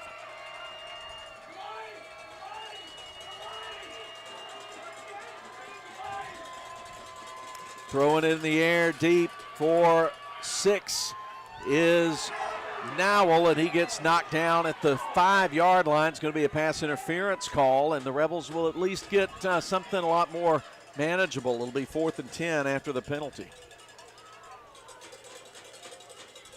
Copiah sideline not happy about that call, but it was the right call. That Nowell got hit early before the ball even had a chance for him to come down and get it. So it was the right call by the official making that. Adding to the ire on the Colonel sideline is the fact that it looked like the play clock had expired on the Rebels, and about maybe a 2 count after the clock hit 0 and there was no delay of game call. So they're doubly mad. The call will be PI against Copiah. 4th and 10 now, and that's looks a lot better after 4th and 25. Absolutely. So let's see if the Rebels can capitalize on a penalty in their favor. 1 receiver left, 3 to the right. Wilcox looks at 3-man front. They'll drop 8 back into coverage. Throws, looking for Weaver, but it's too tall for him at the 15. Incomplete. The ball will go over to Copiah on down. So the Copiah defense withstands the penalty and will take over with 6:12 to play, leading 21-7. Line of scrimmage to the 31.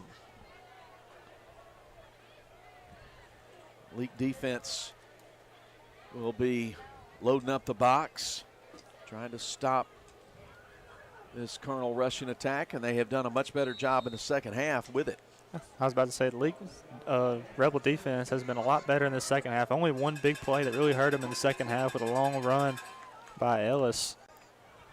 It's the small back Paxton Arrington back there with Jackson Teasley. First down from the shotgun. Keeper Teasley dancing around, gets stopped. Got a yard, and that's it, pushed back. Plenty of white shirts there to stop him. Pete Peebles leading the charge. 2nd and 9 as we go under 6 minutes to play in the Neshoba County Co-op 4th quarter. Now it looks like the big guy, Trey Ellis, coming now in for Copiah in that backfield. Wouldn't be surprised if they hand it off to him on this next play. If you're Copiah and you can generate a couple of first downs on this drive, you can salt this one away. 2 wide receivers to the left. Expect Ellis to get the carry, and he does get it. Rebels force him to the outside left, but he gets to a block to the corner, 35-40, first down and more, and then he gets pushed out of bounds 2 yards deep into Rebel territory. Huge gain there for the first down. He got the block at the corner. Jack Harkins thought he was being held by Kendall Watley, but the officials didn't think so. But the one bright side you can look at that is that Ellis ran out of bounds, so the clock is stopped now at 5:18 instead of the Colonels getting any more time off the clock. He did go out of bounds, so Rebels got a chance here to make a stop with 5:18 to go.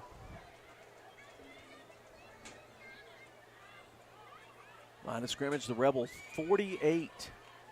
Teasley, quarterback power. The Rebels stack him up. Hagan Bobo just really messed that play up for Copiah. And he stopped things.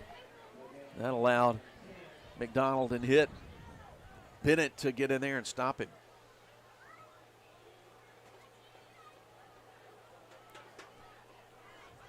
Second down and 9. Really 10. He didn't get much at all. Maybe a foot. He was fighting to get back to that line of scrimmage because the Rebels had him in the backfield, but managed to get just a little bit past it. 4:40 to play as they come to the line. Under 7 on the play clock. Teasley takes the shotgun snap, hands it off. Ellis. He drives ahead to the 44. That leaves Copiah with 3rd and 6, 4:23, clock ticking. Rebels are going to really need to stop here. They're going to have to start burning timeouts.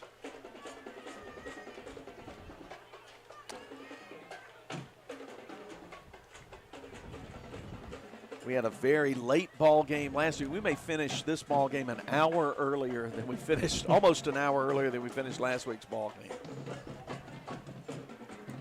It's 9:14 right now, and we've got under 4 minutes to play here. And then Trey Ellis goes down like he's having a cramp, and officials stop play with 3:49 on the clock.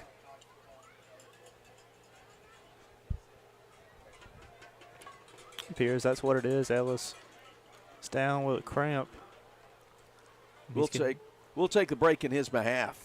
My knee rehab was 100% successful thanks to Performance Therapy. They sat down with me and created a plan to ensure I would achieve my personal rehabilitation goals, and they encouraged me to get the most out of every session. Performance Therapy provided plenty of material for me to continue my rehab in between sessions too. Hopefully I don't have to see them in the future, but if I did, I would definitely choose Performance Therapy again. For more information, go to performancetherapyms.com. Performance Therapy, Carthage, Philadelphia, and Forest.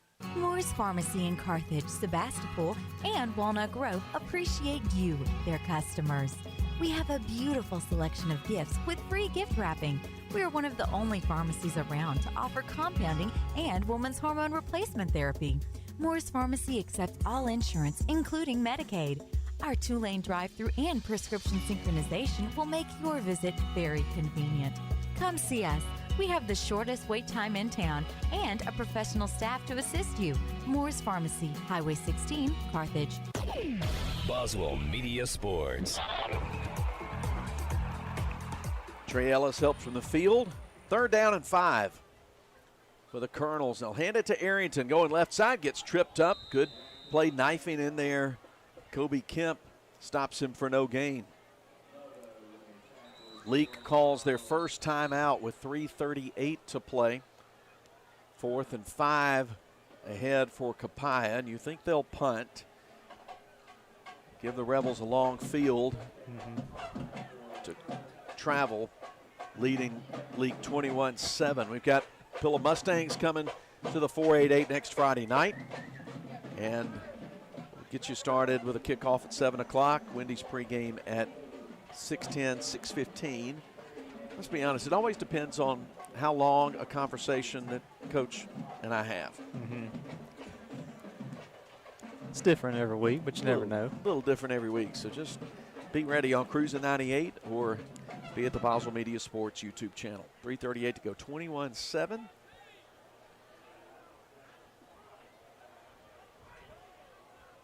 Punt team coming back onto the field. Weaver and Nowell get in deep safety position. Ren Carr gets ready to punt it away. What you'd give for a bad snap, something of that nature here, and give the Rebel offense a shorter field. You'd love a long return.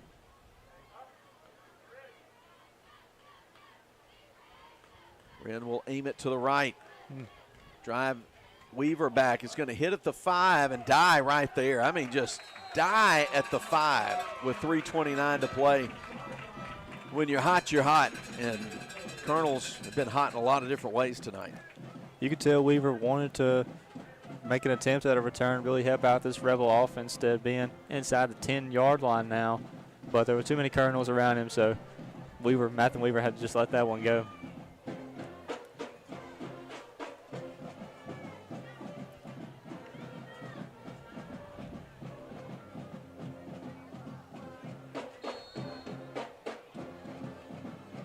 4 wide receivers for Wilcox and Company. 3-man rush from the end zone. Pass thrown up the left side, complete to Nowell, who immediately steps out of bounds at the 18. That's a 13-yard gain. Central Mississippi Animal Clinic 1st and 10.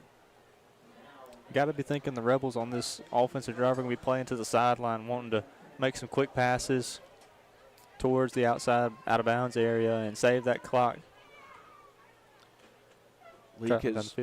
Leake has 2 timeouts to use.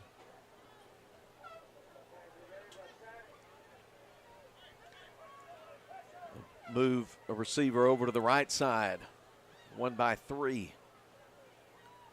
Wilcox looks left, now back to the right. Up the middle, flag is down. Pass caught at the 35, going to the ground. After the catch is Jack Harkins at the 36. Gain of 18, Central Mississippi Animal Clinic 1st down, but there's a flag back at the 23, and this may be a hold on Mr. Tyler. He's got his hands on his hips like he is in disbelief. It is going to be pass interference against the Colonels, or hold, yes, holding, and the Rebels decline it. 3:17 to go as the Rebel offense comes to the line of scrimmage. Right hash, 1st and 10, 36-yard line. Snap goes back to Wilcox. In the air, deep left side. Man coverage out there. And the pass, no good out there, left side incomplete to Nowell. Good step-for-step coverage by Darion Moore. Well, we've said that a lot tonight about these Copiah defensive backs. The Rebels have been consistent in trying the deep shot, trying to get some looks on that outside, deep and outside look, but it just hasn't been there tonight for the Rebels as it's been good coverage by Copiah. 2nd and 10. Pressure in his face. Screen pass complete to Adcock. Blockers in front of him. 40, 45, 50. Up the sideline. 40, 30. Breaking free from the crowd. And that's going to be 6 for the Rebels. A big play. 44 yards for 6. And Leake's drawn to within 1 score. And they have the point after coming. Couldn't have come at a better time for the Rebels tonight. As the screen play, we just talked about the deep shots weren't there. Let's go to the shortest one you can throw, a screen pass. Garrett Adcock, 44 yards on the screen play. Rebels are now back in this ball game, 21-13, 2:56 remaining. Rebel touchdowns are presented by Weaver Tax and Accounting. Extra point attempt off the toe of Nowell. Through the uprights, and it's good. 21-14 with 2:56 to play. We'll be back with the Morris Pharmacy kickoff.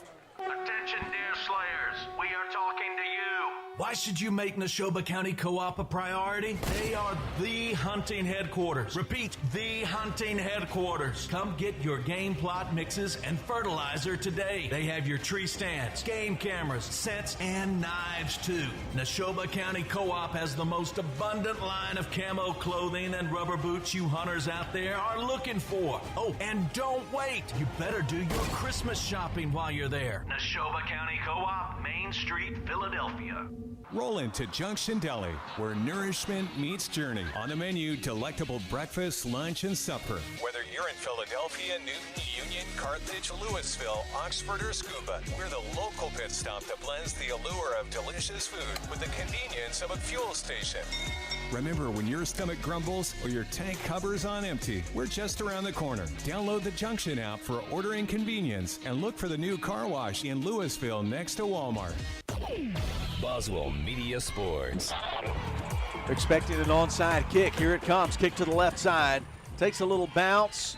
Scramble for it at the 49, just short of midfield, and the Colonels have smothered the ball. They'll take over at the Leake 49 with 2:56 to play. Last drive for the Rebels, 95-yard drive down the field. Only 4 plays, a couple of penalties in favor of the Rebels, moved them a little bit further, but it was capped off by a 44-yard Garrett Adcock screen. Rebels trail 21-14 now, 2:56 remaining. That's your performance therapy reset. Okay, you got to spend your timeouts here. You got 2. You can stop the clock twice off the right hash, but you cannot allow first down, and it looks like the Colonels are going to be penalized for breaking the huddle with 12 players.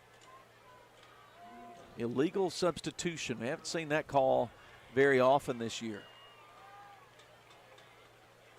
That works to the Rebels' advantage in terms of down and distance. Definitely helps the Rebels. It's good. Good way to start the drive with a penalty in your favor. When you've got a team that wants to run the ball. Teasley and company break the huddle.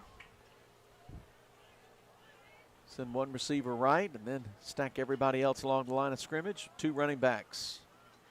Hand off, big Trey Ellis chugs ahead, 50-45, dragging Leake defenders past the 40, first down. Still going. Breaking free at the 25, and he's gone for the touchdown. He just went 54 yards and dragged about half the Leake defense with him the first half of the way, and then just broke free from them, and that's probably going to salt the game away. I mean, that's just something you don't see very often. I think some of the Rebel defenders thought it was going to be stopping forward progress, but Ellis just kept his legs going and drove his way all the way in the end zone. 55-yard run by Trey Ellis.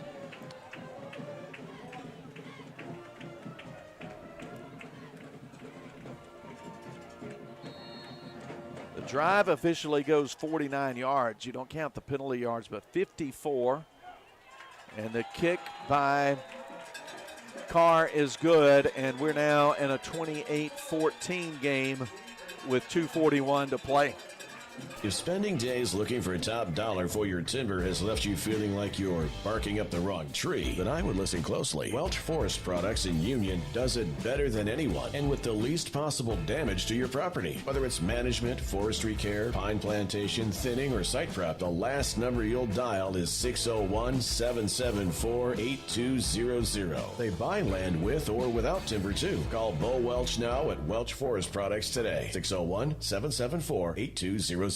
I sure do like my new hunting rifle. I bought it over at Ozark Ag. When I went in, they had such a great selection. Took me a while to make up my mind.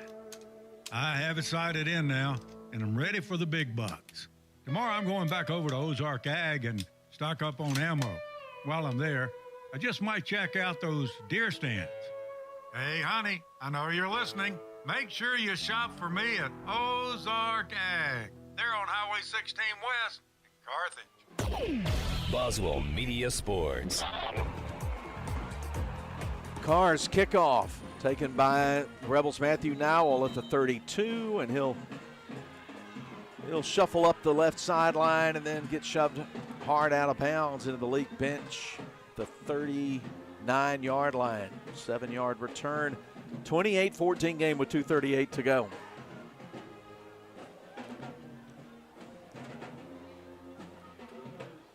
Last drive for Copiah was one play, and after the penalty, it was a 54-yard run by Trey Ellis. So one play, one touchdown for Copiah.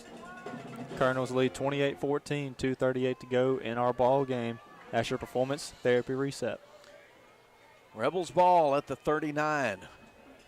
2:38 to go. Got a 66-yard touchdown pass on their previous drive. Going to need to try to hit some big chunk plays here. 2 timeouts. Throw up the right side. Here's a big chunk play opportunity. Incomplete. Inside the 25, looking for Weaver. Credit Christian Franklin with the coverage. And Franklin timed that just right, where it wasn't a pass interference call or anything, just some good textbook coverage by Franklin for the Colonels on that one. Or not Franklin. Hemphill on the coverage for Copiah. 2nd and 10.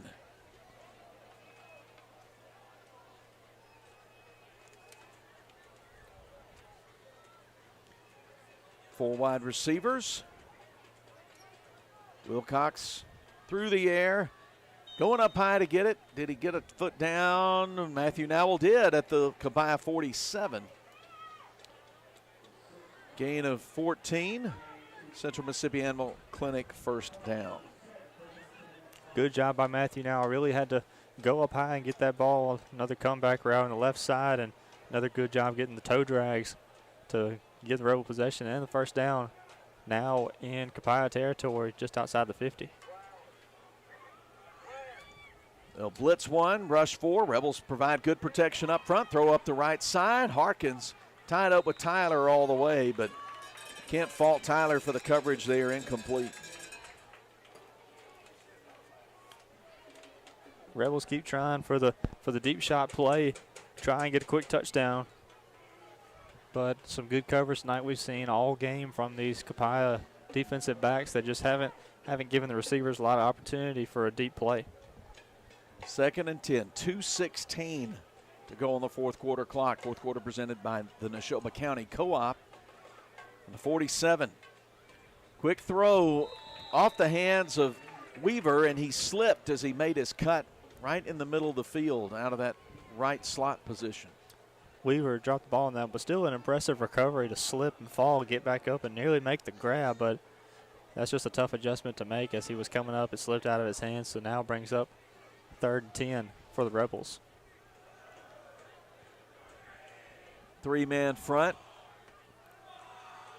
3-man rush from the left, throwing up the sideline, going up to get it is Nowell. Nobody can't hold on. It pops out of his hand as he hit the ground along the 10-yard line. Not sure he was in bounds anyway. And Darion Moore with him. Rebel receivers have not been able to get free on those go routes. And it's been some tight coverage from Copiah tonight. It's been impressive to see. The deep ball has been friendly for the Rebels all year, but not tonight. Copiah has been covering the deep play very, very well.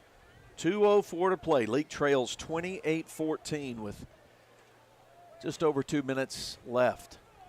4th and 10. Throw caught by Nowell. He turns and steps out of bounds at the 35. That's a 12-yard gain, and sticks will move on the Central Mississippi Animal Clinic first down. And that's a smart play by the Rebels. Just go ahead and take the first down because it's 4th down. Had to get 10 yards. Just Matthew Nowell running to the first down marker on that left side, making the quick catch and getting out of bounds. And the Colonels were given the big cushion out there. They don't want anything to get behind them. Throw here on 1st and 10. Pump fake. Now go to the right. Being chased is Wilcox, and he'll have to heave it out of bounds at the 10. Nearest receiver was Harkins. So Wilcox throws it away and lives to play 2nd down with 1:53 to go. Leake still down 2 scores. When the clock hits 0, we'll have an abbreviated Woodstock Furniture postgame, as we do on the road.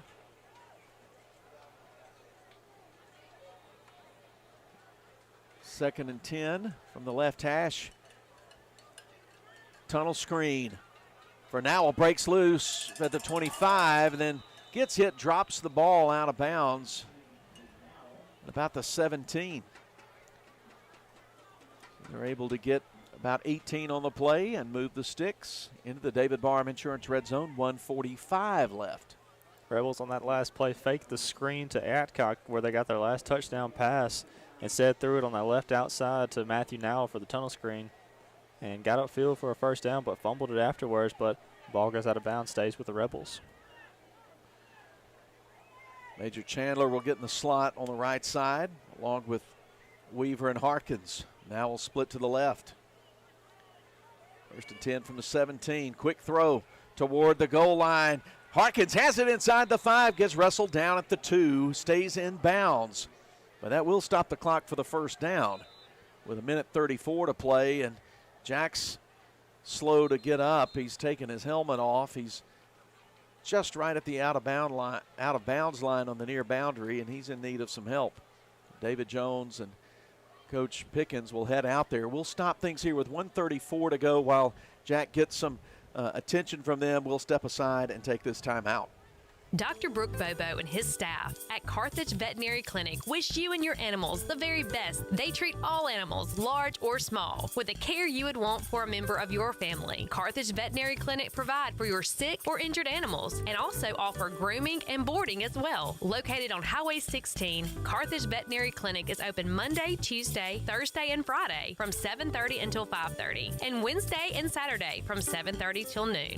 For 87 years, we've been your biggest fans. Rest assured, while you are cheering on your favorite team this season, Central Electric's team is working around the clock to provide reliable service year-round. Whether building power lines in extreme weather conditions or restoring power on a stormy night, Central Electric employees take your electric service seriously.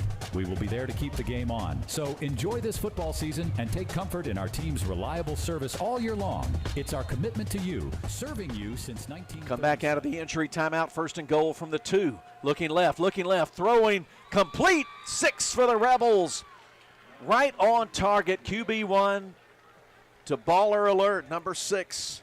Matthew Nowell, and Leake back within 1 score with 1:26 to play. Rebel touchdowns presented by Weaver Tax and Accounting. Second touchdown grab of the night for Matthew Nowell has been George Wilcox's favorite target here in the red zone. Had 1 touchdown grab last week, 3 against Union. Point after attempt on the way and good from Nowell. So now it's a 28-21 ball game here at Copiah. 1:26 to play. We'll step aside and be back as Leake Academy football continues. Woodstock Furniture in Philadelphia says, let's go Rebels. Woodstock Furniture has a game plan to score big-time savings for our Rebel faithful all season long. Family owned and operated, Woodstock Furniture at 70 Canal Place in Philadelphia behind McAllister's has a winning tradition with their low price guarantee on furniture for every room in the house. Plus, if you buy it today, you get it today. Woodstock Furniture at 70 Canal Place in Philadelphia loves the Rebels like the Rebels love to win. Chipley's Squareview Inn. It's the experience you're looking for. Whether it's a wedding, holiday party, business dinner, or weekend getaway, Chipley's Squareview Inn can accommodate an array of services. So, when you're planning your event or special occasion, book your stay at airbnb.com or give us a call at 601-741-8215. Whether it's our beautiful rooftop, our elegant reception area, or our lavish hotel rooms, it really is the experience you're looking for. Chipley's Squareview Inn is located at 109 North Pearl Street in Carthage. Here's the Morris Pharmacy kickoff. Onside kick. Nice job anticipating the bounce and grabbing it out there by Braylon Welch of Copiah at the 48 in Leake territory. So Copiah has 2 for 2 on recovering onside kicks. And they'll take over with 1:26 to play. Copiah 28, Rebels 21. Last drive for the Rebels had to go 61 yards down the field, but it was a couple big catches by Matthew Nowell. Made a couple of good grabs for the Rebels, and Jack Harkins as well, capped off by 2-yard Matthew Nowell touchdown grab. 1-score ball game. That's your performance therapy reset. Rebels can stop the clock twice. Got 9 in the box facing Ellis. He bangs ahead, gets to the second level, running over Rebel defenders again inside the 35. And no, I'm not on repeat. He's just doing it again and again, and he goes this time 12 yards or 11 yards. No, excuse me, let me add it again. He goes 15 yards down to the 33 and fresh set of downs. Clock 1:07 and ticking away on Leake. It's been all Trey Ellis here in this fourth quarter. Just hand the ball off to Ellis, and he's gotten them some big runs in this fourth quarter. The Rebels got the penetration, got the hits early, but nobody really hit him squarely that first time through. Power set from the shotgun, handoff. Ellis looks left, now cuts back right, gets a big gain down to the 25, and Leake will use their second timeout. We'll keep it here with 39 seconds to play in the half. 14-0 game at the half. Leake's made a ball game of it in the final 2 periods, and they haven't been able to get closer than 7. It just seems that when the Rebels have been able to cap off a good offensive drive, that's just Copiah's been right there with them running down the field, and the running game's been working, but just the Rebel defense has had a hard time with this rushing attack from Copiah tonight. We'll remind you that Total Pain Care is the wellness sponsor for Leake Academy Athletics. And I just realized I didn't do in-sports trivia. Oh, I had something good. I had something finger-licking good tonight planned for the in-sports trivia. Would have been the king of the Sunday lunch, the Colonel himself. Yes, we're going to have Colonel. We're going to talk about KFC trivia tonight. But maybe another time, and maybe we'll see the Colonels in the playoffs. I'm going to hold that one, and maybe we'll get to do that in November. I'll be looking forward to some Colonel trivia this November playoff football. That'd be ideal. I'll tell you what, I had some good stuff tonight. So we just had a compelling, closely played ball game that got my attention. Never crossed my mind during the third quarter. We'll have the performance therapy postgame coming up. Rebels have 1 timeout left, 2nd and 2 for the Colonels at the Leake 25. Handoff Ellis. He gets tripped up, gets about 1, needed 2, and the Rebels spend their final timeout with just 32 seconds to play. 3rd down and short is just what the Rebels want. They'd rather have a 3rd and long, but bringing up a 3rd down at least, and it's been a hard time getting a 3rd down this past couple of drives for Copiah, but it's going to be for a big stand needed by the Rebel defense.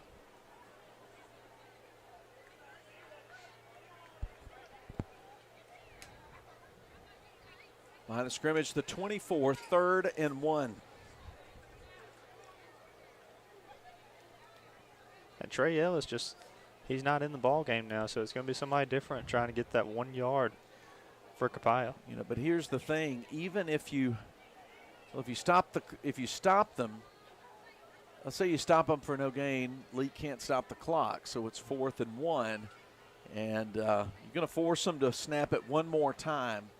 Or would you? I'm not even sure they have to. Do you think they just? Yeah, they're going to do victory. Yeah, they're going to kneel it. They don't even have to snap it 2 more times because Leake can't stop the clock. So that calculation in place. They'll snap it back. Oh, the ball's loose. Recovered by the Rebels, but they may have come offside. Rebels trying to do anything to get the advantage here, and they'll walk it off 5 yards against Leake for coming across the line of scrimmage. Somebody probably swatted at that ball. Thought we were about to be in for quite the thrilling finish if the Rebels would have forced a turnover and the bad snap. 1 snap left for Copiah to seal the victory.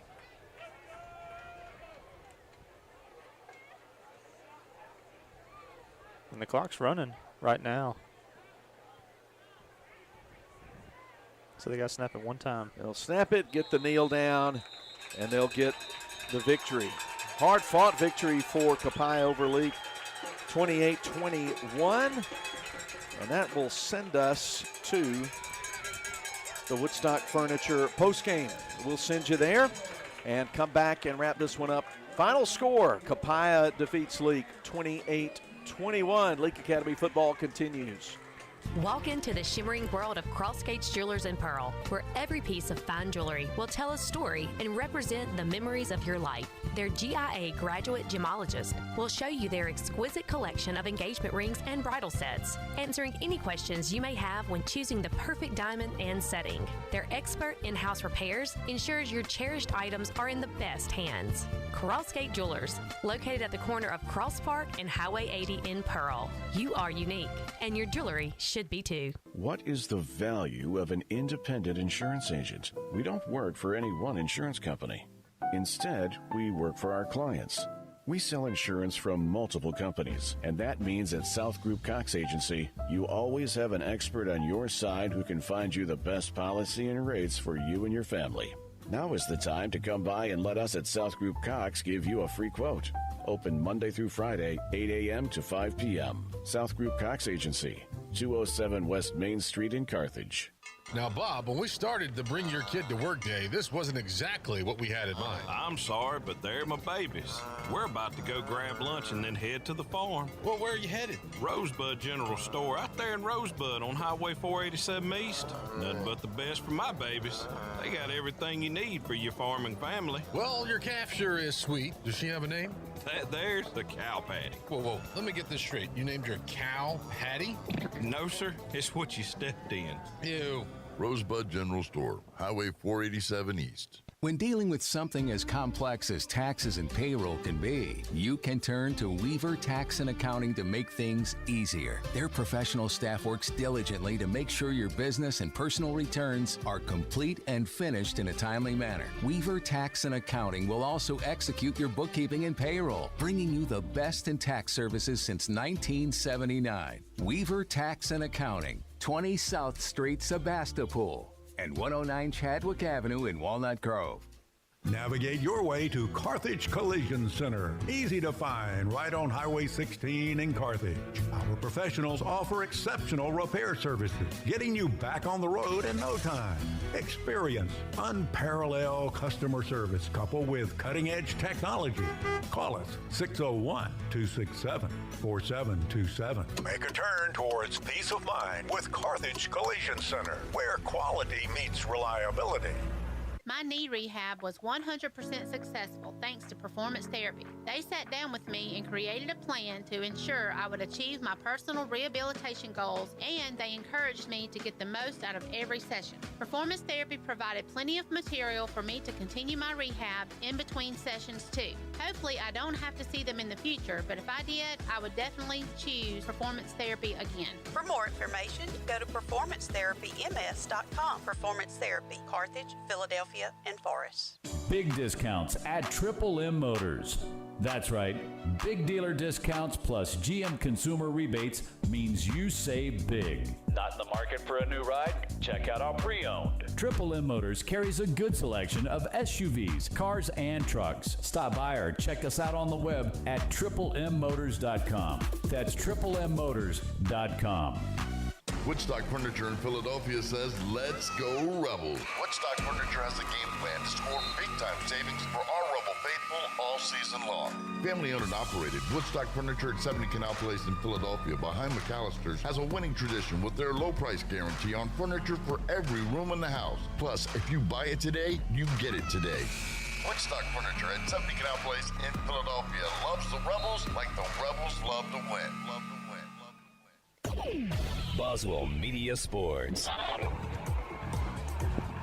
It's the Woodstock Furniture postgame from Gallman. Philip Palmertree and Sam Rigby wrapping it up. For the second straight week, the Rebels get on the bus and head back to Madden with disappointment. A one-score loss. Lost 34-32 to Heritage last week.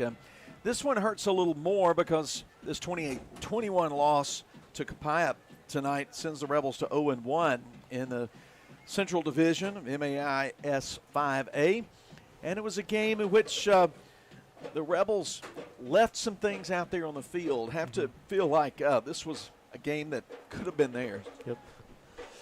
Yeah, the Rebels on this this game tonight, we didn't know what we were going to see in the second half. Rebels were down 14-0 at halftime, and we didn't know how the Rebels were going to respond. Well, they responded really well, had a great adjustment of stopping the run. This ball game gave the offense a chance to get back in this game, but it was just those penalties and one turnover before halftime that really hurt the Rebels on offense, but the penalties was a big part of it as well. You have to give credit to the Rebels for a second half fight. Trail 14-0. Didn't generate a lot of offense in the first half, and then fell behind at the 9:20 mark. They fell behind 21-0 when Ellis ripped a 32-yard touchdown run, his first of two of the night. Two-play 54-yard drive. It was down 20. It was a 21-0 game, but Leake immediately responded, scored in 1 minute and 50 seconds. After that, got a 6-play 61-yard drive going. Nowell on a 9-yard touchdown pass from Wilcox made it 21-7 after the point after.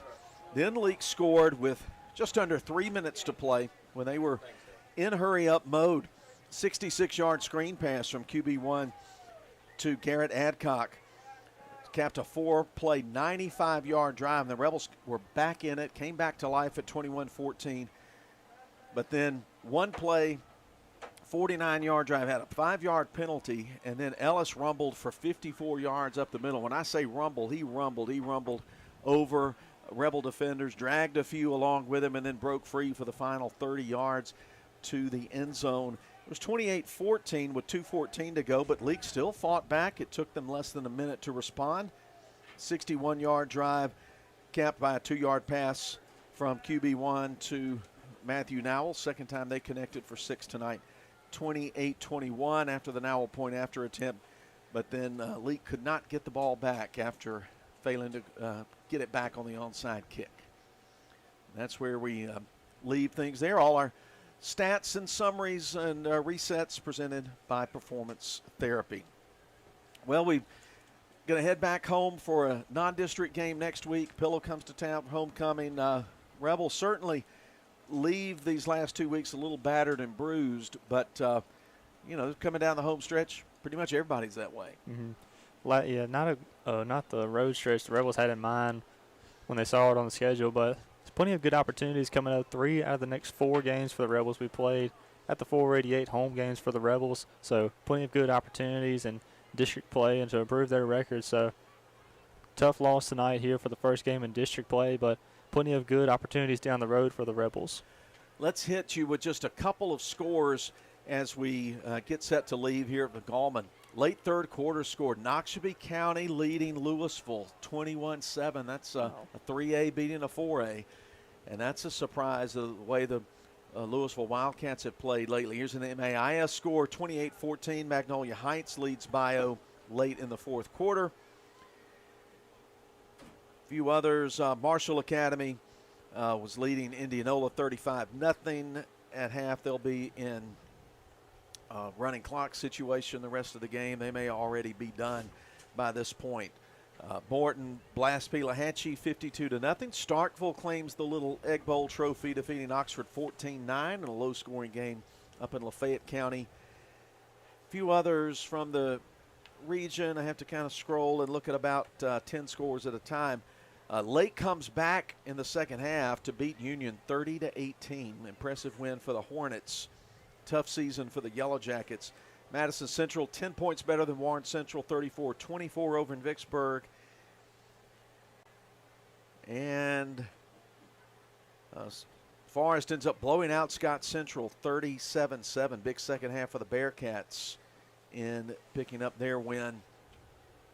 And then exciting game over in Eupora. The Eupora Eagles defeat Noxapater 28-22. Choctaw County big over Yazoo County 42-16. And Canton 26-7 over Neshoba Central. That game is a final as well. And of course our final here, Copiah 28, Leake 21. One other game that's interesting in South 5A just came across here. Silliman goes on the road and defeats Adams County Christian, the defending 5A champions, 41-35. Sounds like an exciting game.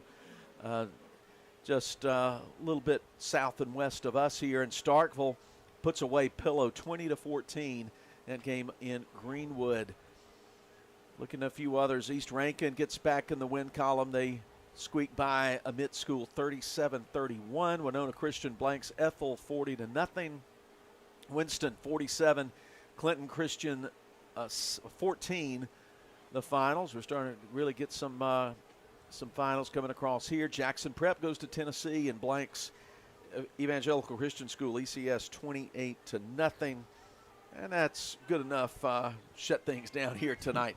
Thanks to Billy Steen, our studio producer, Brooklyn Wade, our camera operator, and thanks to all of you and for all our sponsors. We appreciate, Sam and I appreciate you listening to us talk and show you this ball game. We look forward to doing it again next week, hopefully with a better outcome. Absolutely. Plenty of good opportunity. Homecoming next week in Madden. Encourage all the former Rebels and all the Rebels to come on down to Madden next Friday night. Got a big homecoming game against Pillow. We'll get the Wendy's pregame started around 6:15 and a 7 o'clock kickoff between our Rebels and the Pillow Mustangs. I hope if you can't be there, you'll be with us listening on Cruising 98 or at the Boswell Media Sports YouTube channel. Until we're together again next Friday night, Lord willing, this is Philip Palmertree signing off for Gallman, where Copiah defeats Leake 28-21. Until we are together again, grace and peace. Good night. Go Rebels.